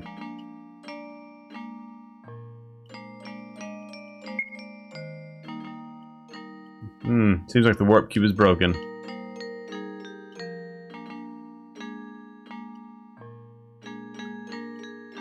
No one is here. No one is here. No one's here. No one's here. No one's here.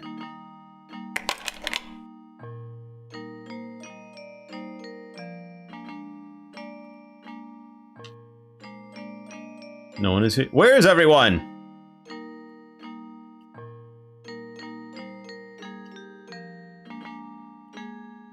Everyone is missing.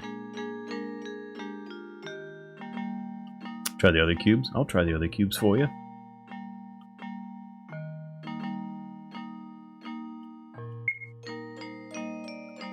Yeah, it seems to work.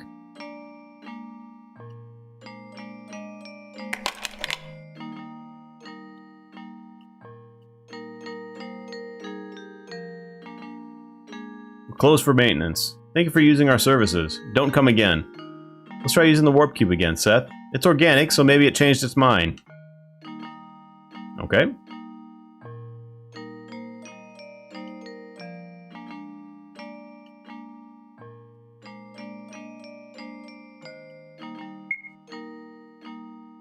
Oh, okay, it worked that time.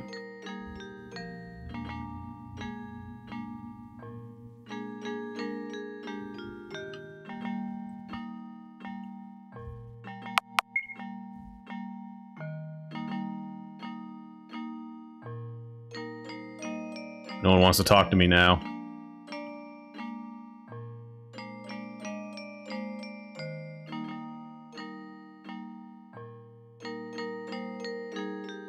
For this lesson, you should organize into groups of 3.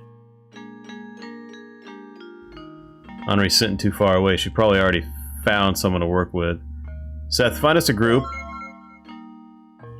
You already have enough people, sorry. 1, 2, 3, 1, 2, 3.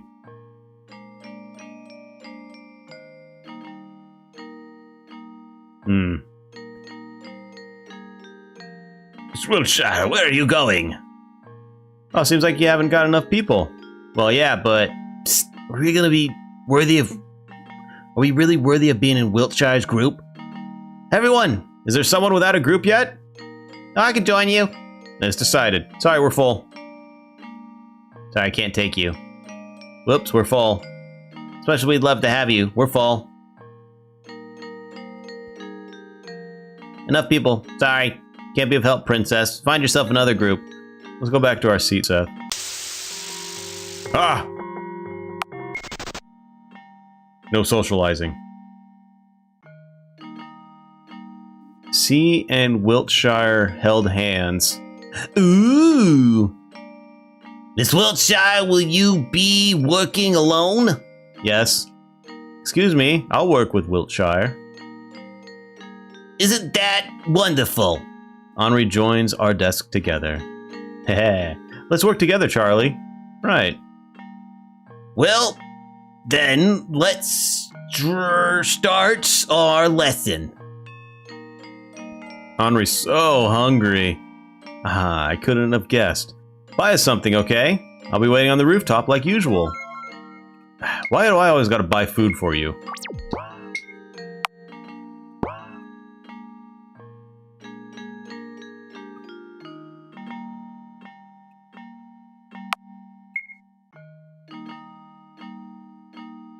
Oh, I know. Oh, I know she's using me. I know the type. Man, Wiltshire, your profile I've made on F-Book is getting popular. You're a celebrity. Wait, what? I heard you're growing maggots at home. You're disgusting. Ugh, get away from me. So it was you who got the worst marks for language tests, figured. Well, everyone talks to me backwards. I can't help it. Wait, let's see.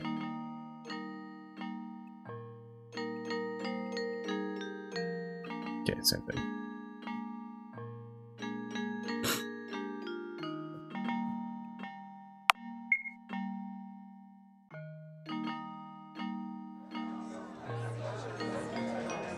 Buy soy milk and whole wheat sandwiches that Henri loves. I don't have any money left for myself.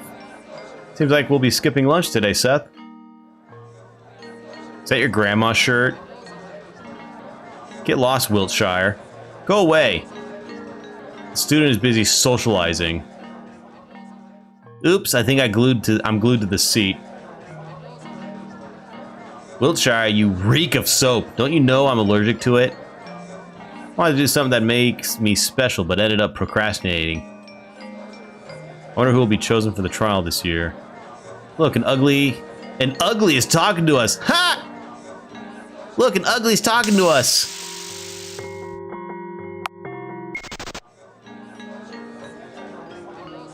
I'll lose my appetite if you stand here any longer. Didn't you know you were putting your photos up on those sites? Scandalous. Sorry, I'm waiting for a friend to come. Get lost. Don't sit with me. Since you don't have an F-Book account, we've made it for you ourselves, princess. So generous of us, isn't it? Ugh. Sorry, I can't talk with you. Shouldn't someone cut your hair already? I'm not worthy of talking to you, princess. Ha! Can't you find a better place to sit? Ugh. Who's spreading all these rumors, I wonder? Oh. What a change. Henri chews on the bread I bought her. You know, Charlie, there are rumors about you and Vincent going around in the school. What kind of relationship do you have with him? I don't even know who that is. Relationship sounds way too heavy, Henri. Oh, is Vincent C? I'm not sure he wants to talk to me after what happened. After what happened? Can't be. It's just as I thought. He was after your body. Eh? What did you two do exactly? Nothing much aside from ascending to heavens thing. Girl, you gotta choose your words better. Oh my god, what? That bastard. See, you didn't do anything bad, Henri. There's no reason to. Shut up! You might be a little dense in the head, but let me tell you, where'd you get that box cutter? Boys who act all mysterious only want to use you. You may hide it however long you want, but I know you're quite well endowed. Wasn't it a suku? I cover Henri's mouth with my hands. Stop it! Henri breaks free of my grip with ease. Ha! You look like a tomato! Jeez. By the way, why don't we go feed the strays today? Henri, you know, the mad cats we fed. Yeah, what about them? They've... I feel a lump in my throat. They're dead. Oh. And it's all my fault. It was me who brought them bad food and... What are you talking about? It was Seth who didn't do anything to stop us. Moreover, they ate it themselves. I could have done something. Seth would listen if I simply told him that they... My hands begin shaking again. I feel the bilious ink rise in my throat. Look in DMs. Alright. What do you got? Wiltshire tomatoes. You look like a tomato.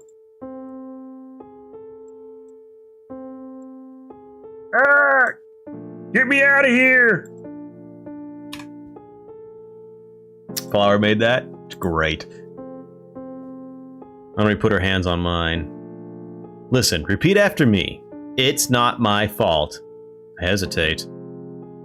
She grips my hands harder, her pretty nails digging into my skin. Do it. Do it. It's not my fault. It's not my fault. It's not my fault. It's not my fault. See? It's not that hard. Alright. Still look down. Is there something else that worries you? Well, the trial is soon. I'm worried that the choice I'll make will be the wrong one. Why so? You'll vote for Henri, right? Henri won't get angry at you for that, silly. That's what friends do, after all. Or am I wrong?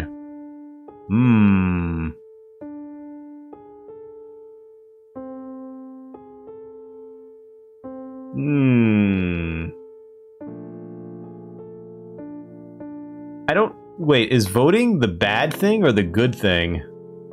Like, is it the person who gets the least amount of votes? Something bad happens? Okay, yeah, so vote the least amount of votes, they get sent to the trial. What's up, Uba Booba? Alright, here. I'll vote for you. I'll vote for you, Henri. As I thought! Of course you will. Henri leans in and kisses me. Whoa, hey. That's not just leaning in. Mwah. That's a sus kiss. I freeze in place. Now that's my Charlie. You should stop filling your empty head with useless things already. All you have to do is stay by my side. I'll make all your troubles disappear after all of them. Hey, put that away. School bell rings. Go back to class. Henri will join you later. Okay, until later then. Bye-bye. As I went back, I wondered if Henri was always this forceful. Instead of feeling happy after our lunch together, like I usually felt, I felt incredibly humiliated.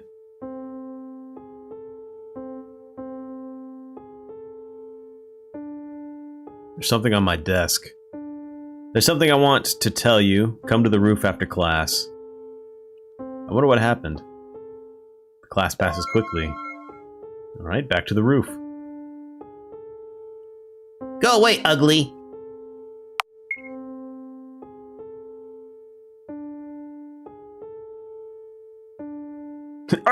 Help me!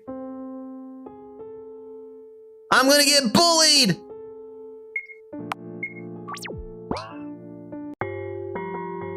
down! No longer playing God by waving that spray around, huh? Who do you think you are? Some princess, royalty, Rapunzel maybe? Isn't her hair too long by school norms? Hey, why don't we help our dear schoolmate out? Wait, what's this about? One of the girls brings out scissors. The other two hold me down, making me unable to move. Snip, snap. A lock of hair falls down. Keep quiet about it, okay? You might accidentally cut more than your hair. Don't cut it! Look, she thinks we'd listen if we asked. It would be such a pity if our little princess goat bald all of a sudden, right? Ah! Snip, snap, snip, snap. Snip, snap, snip, snip, snip, snip, snip, snip. As new locks of her hair fell down, I felt myself incredibly humiliated. What am I being punished for? Why does it feel so humiliating? Was everyone always like this? A familiar figure appears before me. Shouldn't you call for help, Miss Wiltshire? I don't want to trouble anyone. Who was the one to teach you that? Was it your mother? Be a good girl. Good always wins in the end. If you'll be kind, others will be kind to you. Violence is bad. All your life you're being manipulated by others. All because you care too much about opinions.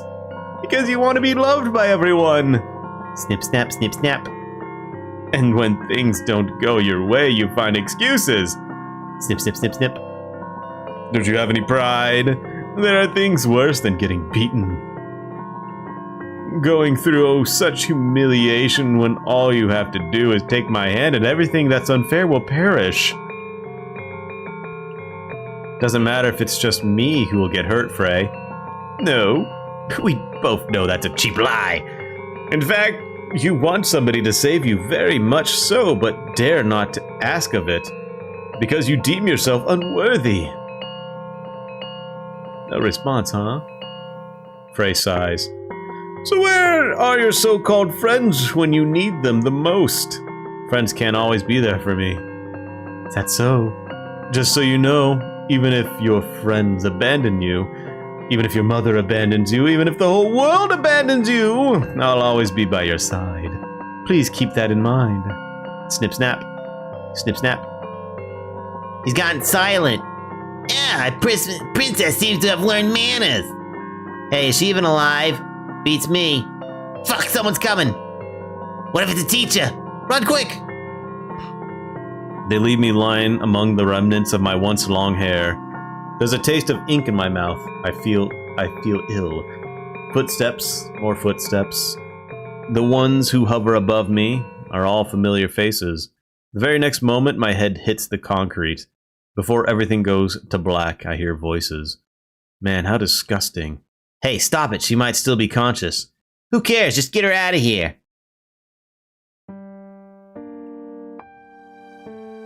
So, Miss Wiltshire, how does it feel that the fog is lifted?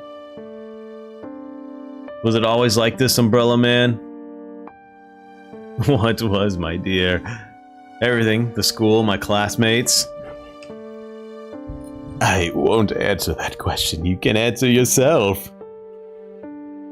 You're a cruel person. It's just that I'm not cut out to be a babysitter, my dear. But honestly, you should reevaluate your relationship choices. Have you ever considered that your wonderful lady friend is not as good as you imagine her to be? Henri's not a bad person. Fuck yeah, she is! She probably sent the people up there. And she would never, ever manipulate people for her own selfish reasons. Nor would she write insults on the class board, right? But oh well, you'll never listen. If it's not Eiler punishing you to the wall, pushing you to the wall. Oops, wrong timeline. Forget what I said. Say, Umbrella Man, where do people go after they die? The woman closes her eyes as if contemplating something. They become stargazers. Losing their earthly shells, they become able to go anywhere in the vast universe. So they just wander around? One can say that. They become the kind of existence that can be in any place imaginable at the blink of an eye. Can experience billions of years in less than a moment. Can linger with living beings and experience their lives. Hearing their thoughts, feelings, what they feel. Becoming a stargazer is part of the cycle of life. A purgatory period before one can achieve peace. Sounds nice. Perhaps. However, didn't you say yourself that you didn't want to make haste to see the other side? You know, my employer is rather fond of you, so coincidentally it's in my best interest to see you alive and kicking. On another note, this woman whose body I'm currently borrowing has her shift ending soon. If you don't want any questions from her, I believe you should go home, my dear. And if you wish to cut your hair before anyone sees you, I suggest taking scissors with you. Look if there are any in the cabinet.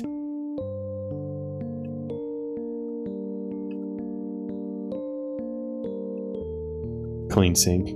Pair of scissors. I take the scissors. Let's go home, Seth. Let's go to the bathroom, Seth. I can't let anyone see me like this.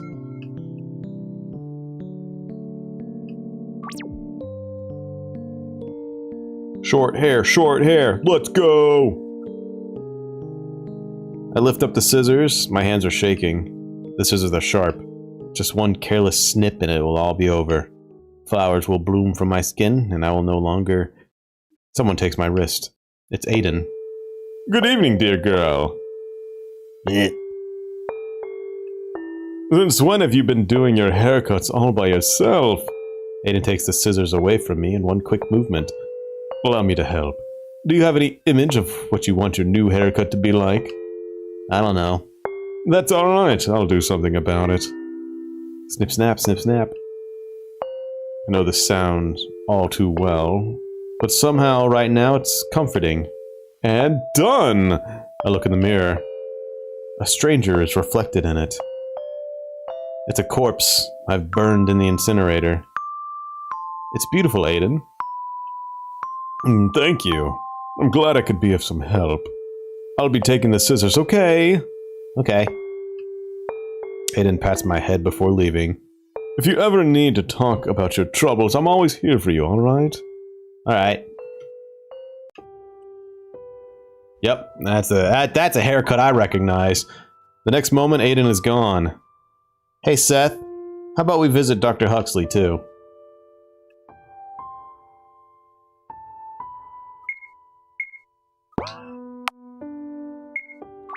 She also has... She's wearing the same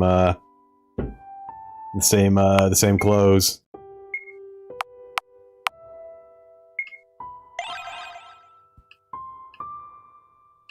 There it is.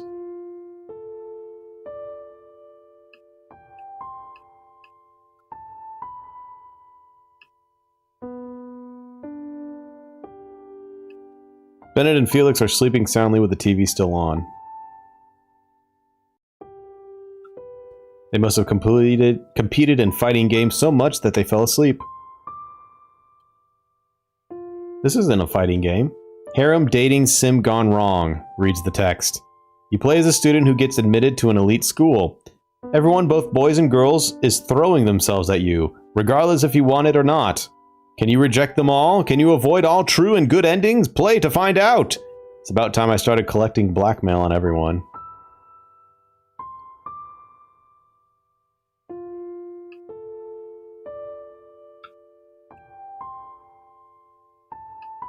Dirty boys? No, they're rejecting everyone. They're clean.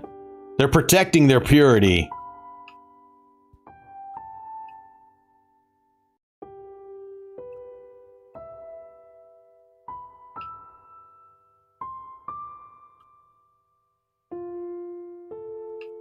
Huxley is attaching a limb to the body with duct tape. Perfect. Good evening, Dr. Huxley. Hello, little one. Is there anything you'd like to ask? Yes, there's something that's been troubling me for a while. Oh, a chronic illness? Deadly disease, I presume? Yeah, something like that. I've been vomiting a lot of ink since the Oracle awakened. I do not know where they come from, and it doesn't look like normal ink.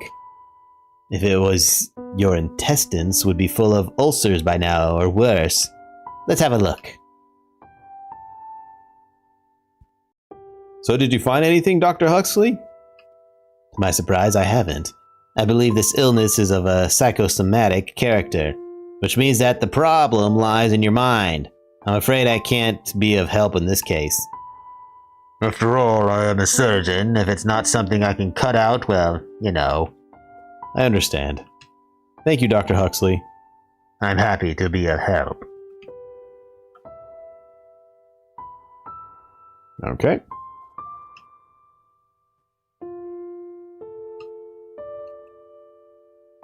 Nobody's here. I don't want to play piano today. Just cut out the chimkin breast. Yeah, easy.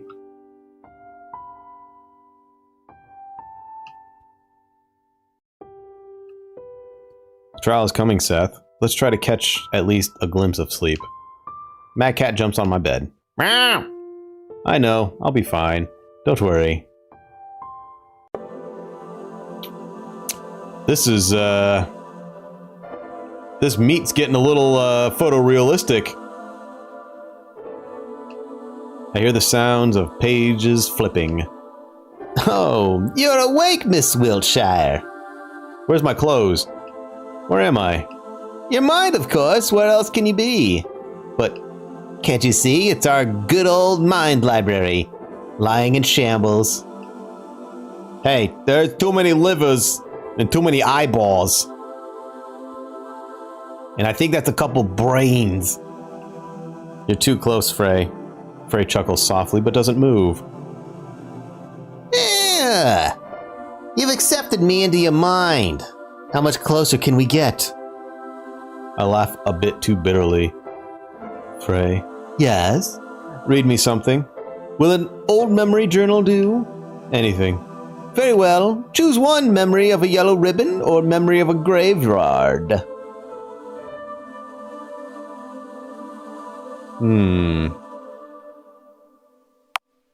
Yellow ribbon.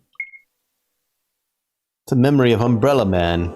It's quite short, so I might as well read you another one. The day I got a yellow ribbon. It was my 8th birthday. Umbrella Man stood in the darkest corner of the room, blending with the shadows. He stepped out of it only when everybody else left. He extended his gloved hand to me. In it was a present, a yellow ribbon. For your birthday present, I brought this ribbon. We are born colorless, he said, Trying it around my collar. It's the people we meet who give us color. Wear it as a memento of our alliance, will you? Memory end. As I promised, there's another one. You've already seen a fragment of it, though. A memory of my first dress. Back in the day, I had a slightly short haircut and dressed in a way that one wouldn't call girly. When Aiden awoke after Dr. Huxley's treatment, he was Krampus no more. Ah.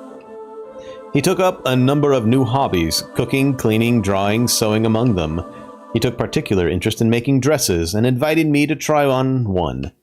It's wonderful, I complimented him wholeheartedly. I don't think I'm cut out for dresses, Aiden. Why so? He asked, genuinely curious. What I see before me is a fair young lady.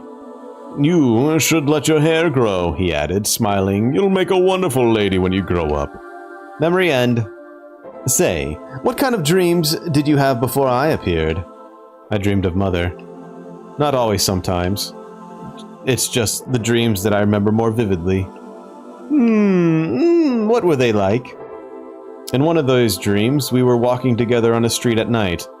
It was raining. Then she fell to the ground and I dragged her away from the sidewalk. I took off my coat and covered her. I knew I had to do something, but couldn't do a thing without her permission. So I kept asking, should I call for help? Should I call a taxi? Should I call an ambulance? But she kept answering with, I don't know, over and over again. So we just sat there, unmoving. People passed by us. I cradled her in my arms. It felt like her body parts were missing under the coat, but I couldn't bring myself to check. That's the kind of dream it was. Not moving a muscle to do anything just because you're told not to. What a dependent way to live your life. I know. But strangely enough, I was content with it. Like it was supposed to be that way. To think of it, I've always wanted someone to make decisions for me. How pitiful, yet fascinating. Although I'd love to continue our conversation, I'll leave you to rest now. After all, the trial is coming. Yeah. Good night, Frey. Frey chuckles. Sleep well, Miss Wiltshire.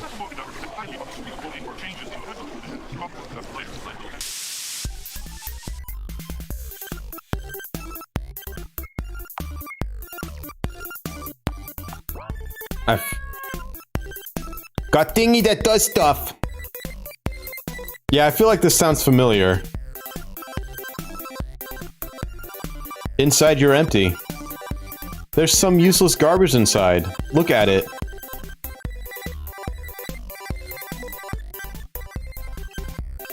It's a drawing of me and Henri. Who's this? Seth, don't tell me you don't remember. It's my friend Henrietta. She always tells me to call her Henri, though. She drew this picture for my birthday. So nice of her, isn't it? True realm is a lie. Eyeballs, fingernails, bowels, pliers. One of these items is not like the other. Dat Boy, Rare Pepe, Zerg Rush. Lol. Data Omnicube, me. But I don't know anything. Shutting down systems. Bye. I got the thingy! There are only blank pages inside. I open C's notebook. There's a text titled, I wish I was someone special.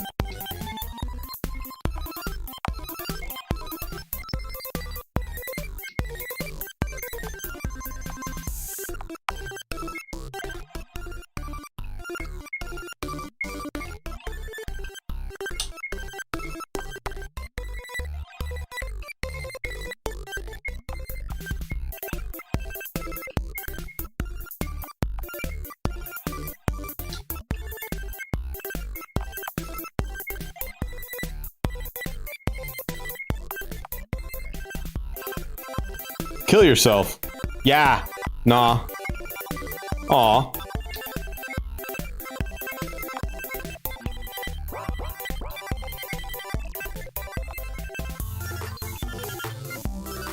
Use me to try again. Yeah.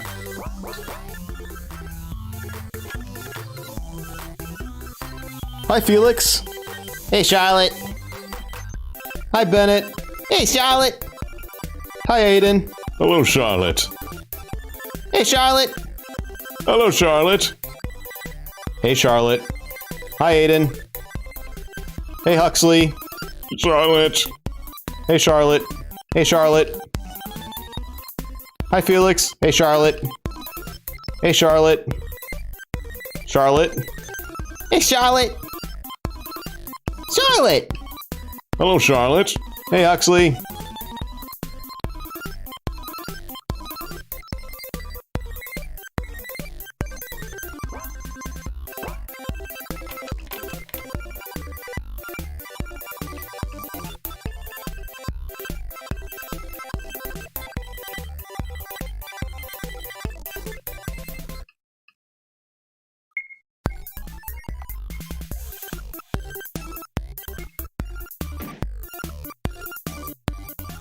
You died.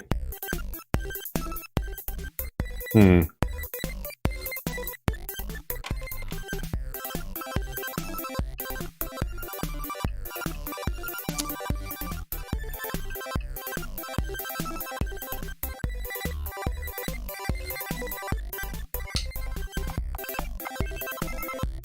think I see what's going on.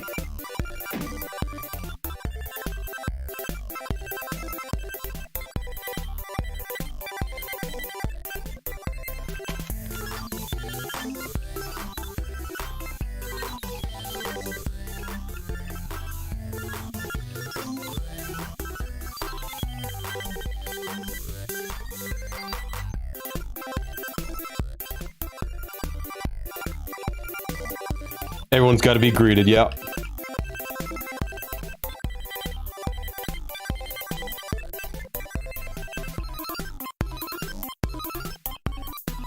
Damn it.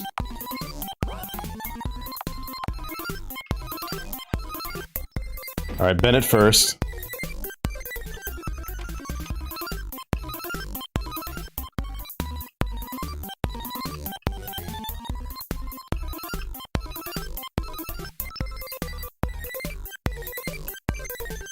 Felix next. Damn it!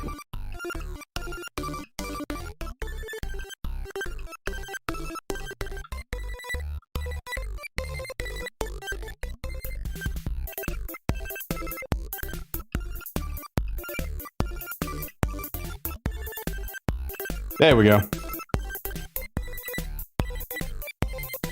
Hello, Charlotte! Goodbye, Felix. Goodbye, Aiden. Goodbye, Bennett. Goodbye, Huxley. Goodbye, Magcat. Goodbye, everyone. I'll miss you all.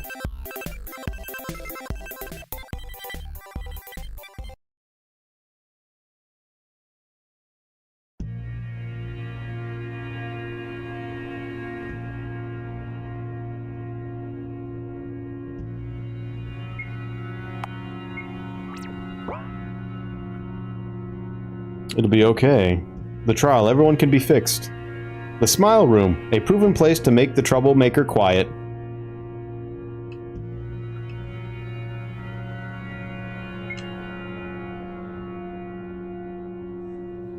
Dear students and teachers, you're welcome to the annual school trial. Please bring out your mobile phones.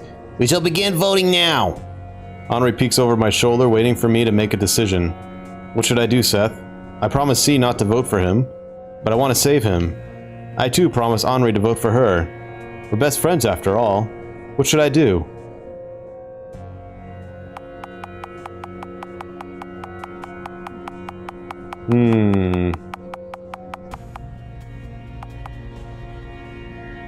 Let's go. I'm assuming this is the 3 endings.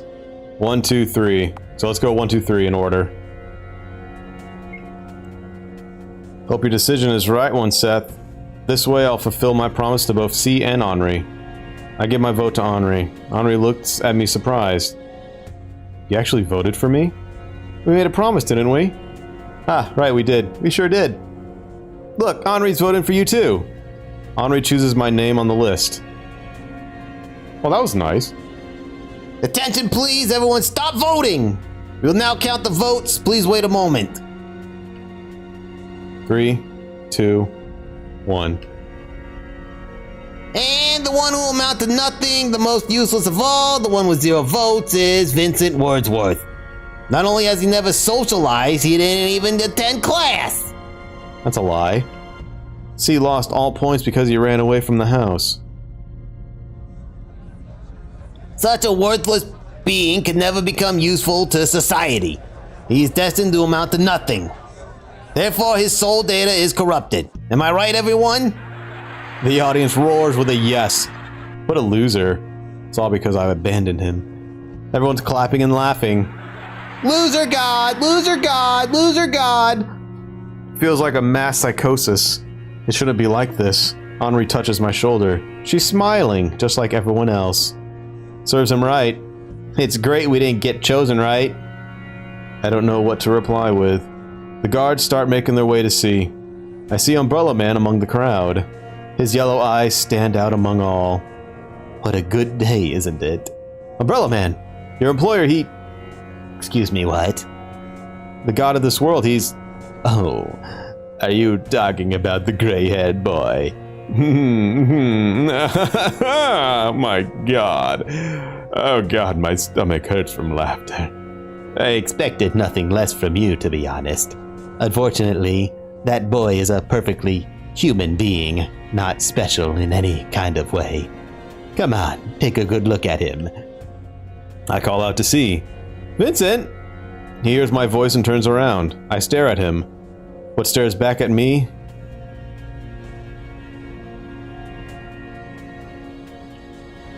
Is the abyss itself. Then for a brief moment I finally see his face. A face of a small, scared boy. He disappears behind the doors. I feel my feet move forward on their own. Where are you going? I have to save him. Are you insane? Forget that loser! I saved him once. I'm now responsible for his life. No, you're not. You'll stay here with me. I'm sorry, Henri. I have to go. Wait! Henri grabs my sweater. I won't let you go. People don't return from the smile room. You'll stay here where you belong, with me. I break free from her grip. I'll be back in a moment, alright? Whee!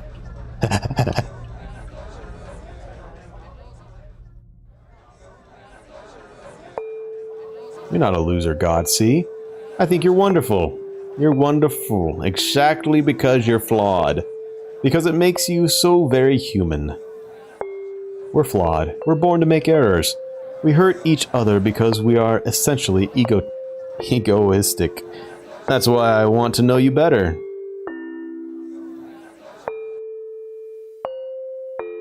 Maggots. See his line on the table with his eyes open. Vincent, I'm so glad you're safe. Thank God. Wait, Miss Wilshire, something's off. Eh? There's no data in this vessel. There's no soul inside. What are you saying, Frey? Vincent is breathing, he's right here! What I'm saying is that it's a lump of meat lying on the table. It's not a person. It can't be. No way, you're lying. I do not tell lies, Miss Wilshire. We were too late. I feel the ink rise in my throat. Everything begins to collapse. It's not fair. Not fair. Not fair. Not fair. Why has it come to this? Such a ruthless world! Such a cruel world. Such a world shouldn't exist at all.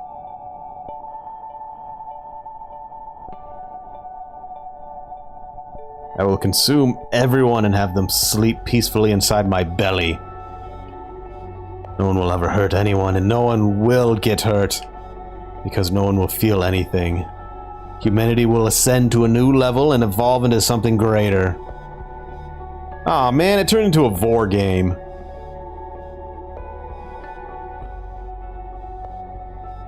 So I rose above all cities and countries, and ate and ate and ate until my belly was full. Until it hurt so much it was hard to breathe. I ate my classmates, my parents, my imaginary friends, and oracles themselves. I ate the lands and the buildings, and I ate junk food and concrete altogether.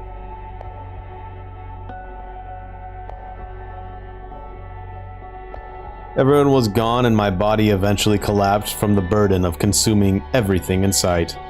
I became a black hole that sucked everything in, destroying it all. There was no one left but me, yet I was with everyone at the same time, for I became the world itself. Holding an empty shell of a false god, I cried.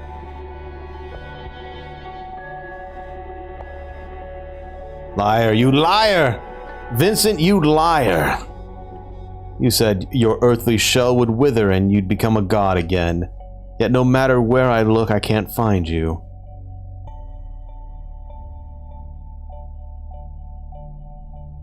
I cried and cried and cried until my voice became hoarse. I'm sorry, everyone. I couldn't save anyone or anything. I'm sorry, Henri. You protected me. You got angry in my place. Yet I thought only about myself. I'm sorry, Vincent. All this time I wanted to be saved myself. So I sought salvation in you. I wanted you to become my hero, but it doesn't matter now. Now that's too tragic. Don't you think, my dear? You. Hello there. You're still alive. My dear, that's a harsh way to put it. Of course I am. The world you've consumed is like a particle in the vast universe. Then why are you here? I've come on my own accord.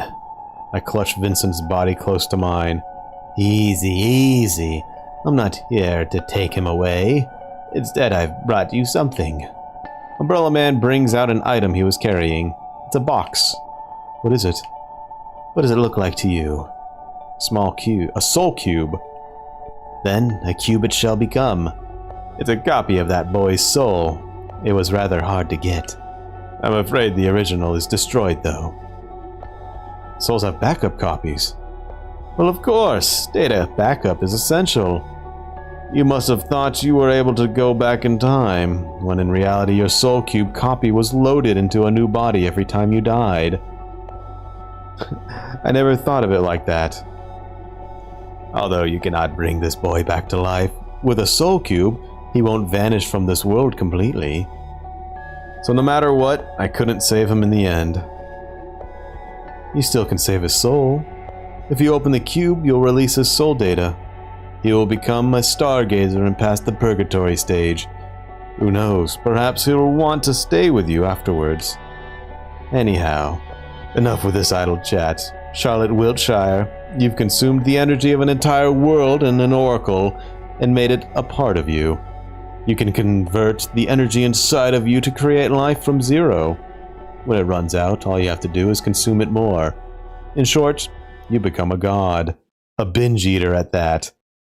That is a fact. If you don't mind, may I ask, what do you plan to do now? I'm tired, Umbrella Man. I want to rest. Is that all? You now have the power to consume worlds. I never asked for this. I never asked for this. Then, do you plan to leave this domain? I will remain here. I don't want to eat anymore, Umbrella Man. Oh well. There are alternate versions of yourself who still struggle in countless parallel worlds. So are people you care about. Will you abandon them too? No. I want to look after them. I still want to protect everyone. Umbrella Man, you know everything in this world. You exist outside of time, in past, present, and future alike. Would you help me watch over my world while I rest? Right now it may seem hopeless, but perhaps there's a chance for a better ending. Is that an employment offer, Miss Wiltshire? Yes. I want to hire you. Would you accept? My loyalty comes with a price, my dear. In return, you shall lose your name. The world will forget your human existence, and your name shall become an empty sound. Your alternative incarnation shall never learn about you, and your name will be erased from all souls archived. You will go by many names, but none of them will define you. Or I will eat it. Would you pay this price? Yes, I accept, Umbrella Man. So fast. You really don't value yourself at all. A contract between a name eater and a world eater. How thrilling. I suppose hiding my true nature is meaningless now. After all, it was you who invented the concept of observers and puppeteers alike. Such things as episode with me talking to your puppeteer were no more than visions of a delusioned grade schooler. I laugh a little. It sounds a little hysterical. Have I said something funny, my dear? No, it's just you've always said that your employer cared about my well-being. Now that I realize who that was all along, I couldn't help myself. Oh, the irony, am I right? The moment you hired me was destined to happen all along. By the way, Umbrella Man, that's how I called you since I was a child, right? Yes, I've grown accustomed to this distasteful nickname. Do you have a real name? I go by many names. People give them to me themselves. For example, you can call me Charles. The man laughs mischievously. I laugh with him. Now then, I shall give you some privacy. You still have things to do before your slumber, don't you? Just like that, Charles disappears. I look at the soul cube in my hands. It's small and gray, fragile. I smile to myself. You know, Vincent, I never noticed how fragile you were. You feared germs, the people, and human life itself, so you've decided you didn't belong to this world. I wonder how it felt all this time. I was so fascinated with you that it made me ignorant. Although ignorance is a trait we share. It's still time to let you go. I open the soul cube. Its contents disappear. See you later, Vincent. I take his body in my arms and get up from my knees. Everyone, Mad Cat, Felix, Aiden, Bennett, Florence, and Huxley, and many, many more, walk behind me. As long as I exist, they won't disappear. After all, I created them. We walk for a long time. In a field of ink and paper, meat and machinery, soaps and bugs, The god of this world lies beside me. He will, too, wake up one day. Good night, Vincent. My eyelids become heavy. I know it'll be a dreamless sleep. I don't want to dream anymore. I finally close my eyes.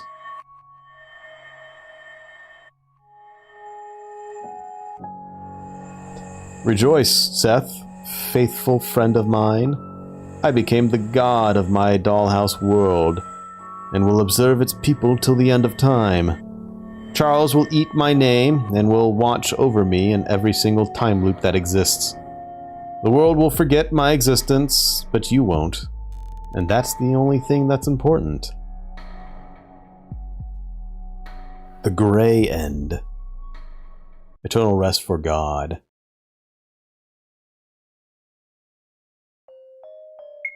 Okay. Next.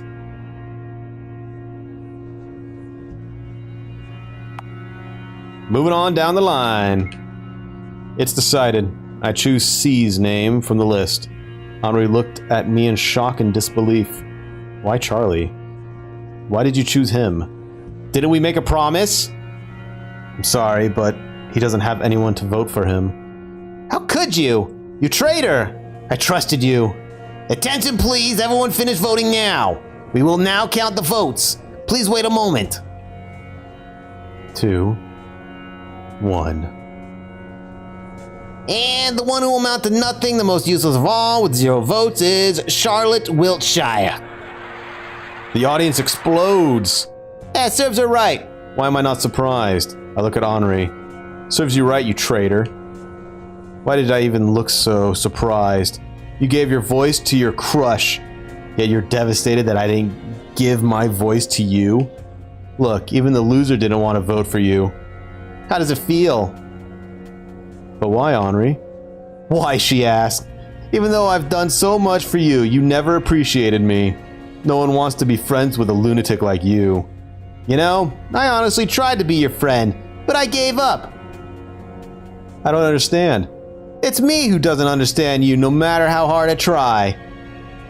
You know, I'm tired of playing along. When will you get tired of lying? I never lied to you. I just wanted to... Do you really think puppeteers and aliens and all that bullshit exists? You honestly believe your classmate was God? You really are a perfect match for each other. Mad Cats, Oracles, Pythions, Observers, Omnicubes, whatever. Every day you kept making up a new lie. I'm tired. So tired of keeping up with it. Everyone in the class tried teaching you a lesson, but no matter what we do, you never get a clue. What lesson? I'm afraid I don't understand. I don't understand. My bag thrown away. Books scattered on the ground. Dead bodies in the garden. The fake letter. Everything. Everything. Every single little thing. It all started to fall into place. It seems she's so happy she can't believe it luck. Now, chatting with friends can wait. If you want to be so kind, please proceed to the smile room. We're all waiting your glorious transformation. Let's go, Seth. Everyone's waiting. I look at Henri for the last time. Go die! Henri doesn't care anymore. Henri, you're crying. Don't look at me. Go die already. I'm sorry I couldn't be a good friend. It's all my fault it came to this. Weirdo. About time you got your brains fixed. I pass by C. He looks lost, devastated, so very small and human. His words are barely audible in the noise. Sorry. I give him my widest smile. I'm so glad, C. I'm so glad I'll be the one to save you. He looked at me in shock. The guards push me further, and the next moment he disappears into the raging crowd. It must be the last time we see each other, I think to myself.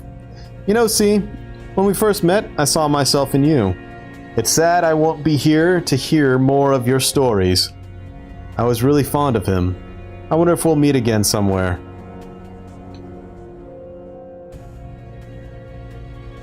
Medical workers strap me to the chair. It becomes harder to keep my consciousness with every second. I cough. It's ink all over again. Bilious melancholy that consumed me all this time. I'm scared. I don't want to die. I don't want my body to become an empty shell. I feel something on me. It's Frey. Oh, well, it looks like it's the end. Now you're going to become a corpse too, Miss Wiltshire. Ah. Oh. Frey, I've been a walking corpse for a long time. It was you who kept me alive. I cannot leave your side, and I never will. I'll be with you till the very end, until we completely decay. We're both miserable, aren't we? Frey laughs bitterly. Come here. I won't let them have their way with your body and mind. I reach out and embrace the dead god. The former oracle melts into my arms, becoming a mass of organs and broken machinery. Meaningless, useless parts. Garbage of the mind. I'm no longer breathing. The dead god leans in, kissing me goodbye. Good night, my princess. Now we can finally rest. As I sunk deeper into oblivion, a fragment of memory came into mind.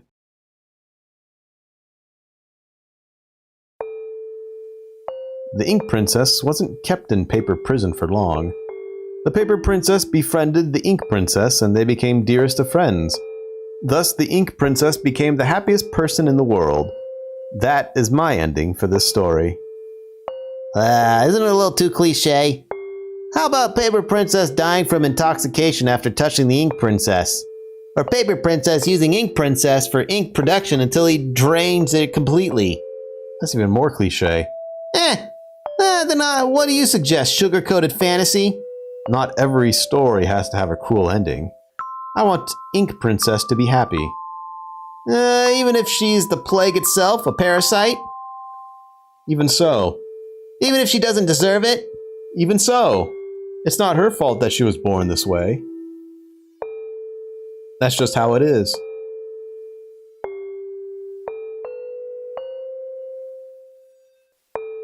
Somewhere far away, the door to the Smile Room has opened. Somewhere far away, a lump of meat lay there, devoid of a soul. Somewhere far away, a false god wept over a mere disposal vessel. That's right. In the embrace of a dead god, I'll eternally rest among stars. It's pretty good, Lana. Rejoice, Seth. This is my happy ending. The Black End.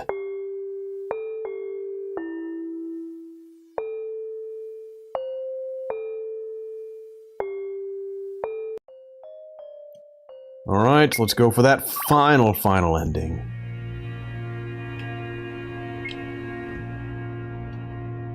Episode 2 is a little longer than episode 1, isn't it?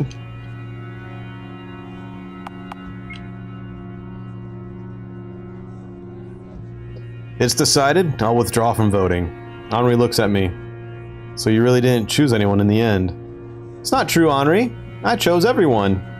I don't want someone to suffer because of my choice. Sometimes not making a decision is the best decision, huh? What a dumb choice, really. Nothing less to expect from the school's infamous oddball. Henri, are you? Attention, please! Everyone finish voting now! We will now count the votes. Please wait a moment.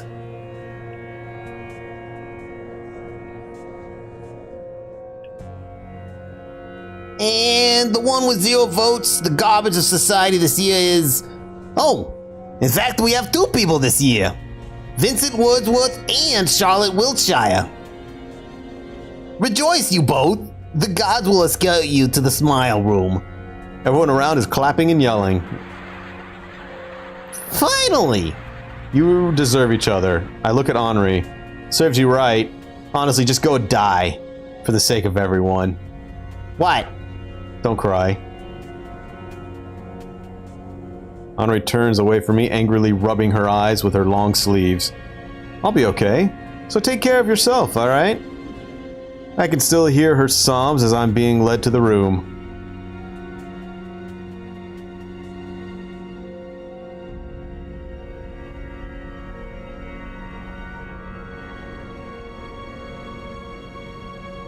The operation will take no longer than a few minutes. Stay still. Wait, isn't this... That hair looks like the student representative. So he finally looks at me from his operation table. I see horror in his eyes. He's shaking. Scarlet. Yep. Something I want to tell you. I'm sorry. I'm not who you think I am. I lied to you all this time. About puppeteers and observers. About other worlds. It's just like everyone said. I'm a false god. A loser, a weakling, a coward. I don't know anything about this world nor what lies beyond it. My name is not C, it's Vincent. I know who you are, Vincent. You're no loser god. I think you're wonderful. I want to reach out to him, but there's no strength in my body. My eyelids become incredibly heavy. I'm scared. Ah, meat zone. The mine library is destroyed. Frey is here. Frey, I want to put an end to all the trials. I want to save C from the world. I want to save Henri from herself. I knew you would say that. You still want to become a tragic hero for everyone's sake, right? A boy who put himself above all the living things, a girl who loathed herself so much she raised her self-confidence at your cost. All your imaginary friends, your father who abandoned you long ago, your mother who never comes to visit. You loved them all, didn't you? Even though I was always there for you, you chose all of them over me in the end. You said it yourself, Frey. You are a product of my own mind, born from the remnants of the Oracle. You're a manifestation of all my destructive impulses. Essentially, you are me. I couldn't love myself, Frey. I couldn't love us. Ah, so pitiful, aren't we? Now then, come here. Let us repaint the world in your colors. Consume me whole. I take a step forward. When I wake up, it's quiet. She's got her halo.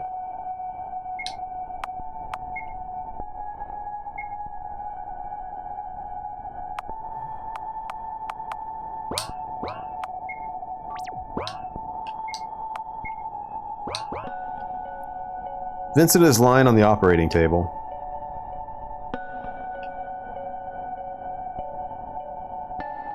It's quiet in the hall. Why is it so quiet? Why is it so quiet? Why is it so quiet? My words echo throughout the room with an orchestra of voices. The one saying them isn't just me. It's the whole school. The one who stands out among the crowd is a man dressed in pitch black clothes. He's laughing. Well, what do we have here? Say, what wish did you make under a shooting star? An ear-deafening orchestra of voices follows. We wish for all the painful things to end. I wish for all the painful things to end. I wish for everyone's happiness. Just that. I see. What a foolish wish. However, it did come true nonetheless. As long as humans' ego exists, people will always hurt each other. The only way to bring it to the end is to achieve ultimate control over each and every person. And voila, there you have it. You selfishly ate each and every ego in the world. Now you're the only one left. Congratulations, my dear. You've become the oracle of this world. No way. Everyone is gone. Vincent and Henri too. Yes, their bodies are now vessels for you. Not only did you consume their soul data, but also the spare copies of it. Unfortunately, they're now gone from this world. Say, Umbrella Man, can I ask you for one last favor? What is it? Can you kill me? All I do is keep hurting others. If I disappear, the world will surely be a happier place. Someone like you who disregards life itself wouldn't hesitate to do it. So please, somehow. Alright. I close my eyes. It's for the best this way. No one will get hurt because of me anymore. Instead of sharp pain, I suddenly feel warm. Why? You've done well, dear child. All this time you didn't want to be alone, did you? Listen well. I will grant your wish. Usually it comes with a price, but my employer will have already paid in full by now. We will travel across the skies and you will learn to control your power. Once you do, it is possible that you can rebuild your world from scratch. Let's go stargazing, shall we? Umbrella Man reaches out his hand to me. He looks just like my father from the old wedding photo. Is it really okay for someone like me? Didn't I say it before? It's not about deserving. It's what was destined to happen. Umbrella Man covers me with his coat. So how about it? I take Umbrella Man's hand. We leave on a journey. She's so tiny. I will travel across the seas and skies, wander among roots and ruins of civilizations, watch lives bloom and wither and be reborn again. Perhaps then I'll learn how to be kind. Perhaps then I'll learn how to be honest. Perhaps then I'll learn how not to hurt others. I want to become a better person, Seth. Thank you for everything you've done for me. You've been a great friend. Thank you for seeing my story through the end. Let's meet again one day.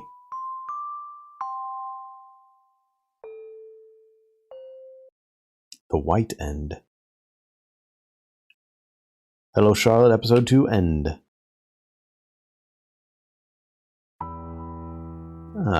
So it appears we have reached the end of the story. No matter what, Charlotte Wiltshire was doomed from the start. You see, my friend, you've committed a sin. Of worshipping false gods, that is. Say, are you satisfied with such an ending? Or do you want to see the child's story end in another way? You know, I have the power to grant your wish. You may call me mercantile, but by this time you should have learned that nothing in this world comes without a price. And the price would be your name. Say, will you give up on your identity for a mere possibility? Will you give up on your existence? When I eat your name, you will no longer be the wise, kind-hearted Seth, because the child won't remember you. She always perceived you as her friend, when in fact you're just malware that infected our world. I did my best to introduce you as something trivial, when in fact you're not meant to be here. You see, there are no other puppeteers in this world. Every single word you've ever uttered was given to you by the child. You're just her imaginary friend. However, if you accept my help, she will no longer be aware of your presence and no longer talk to you. For that price, you'll be able to save her. So what do you think? Sure. Well, isn't that wonderful? Come, stand under my umbrella. Figuratively, of course. Goodbye, Seth the Goody Two-Shoes. Hello, Anonymous. I'll see you soon. Uh-huh. Damn! Oh god, I'm dropping everything. That was a lot longer than I expected. Very good, very cool. There's still one episode left to do. And we'll be doing that another time. My friends, it has been a very long stream. My throat is tired and sore. And I need to rest. Take care, stay well, and bye-bye for now.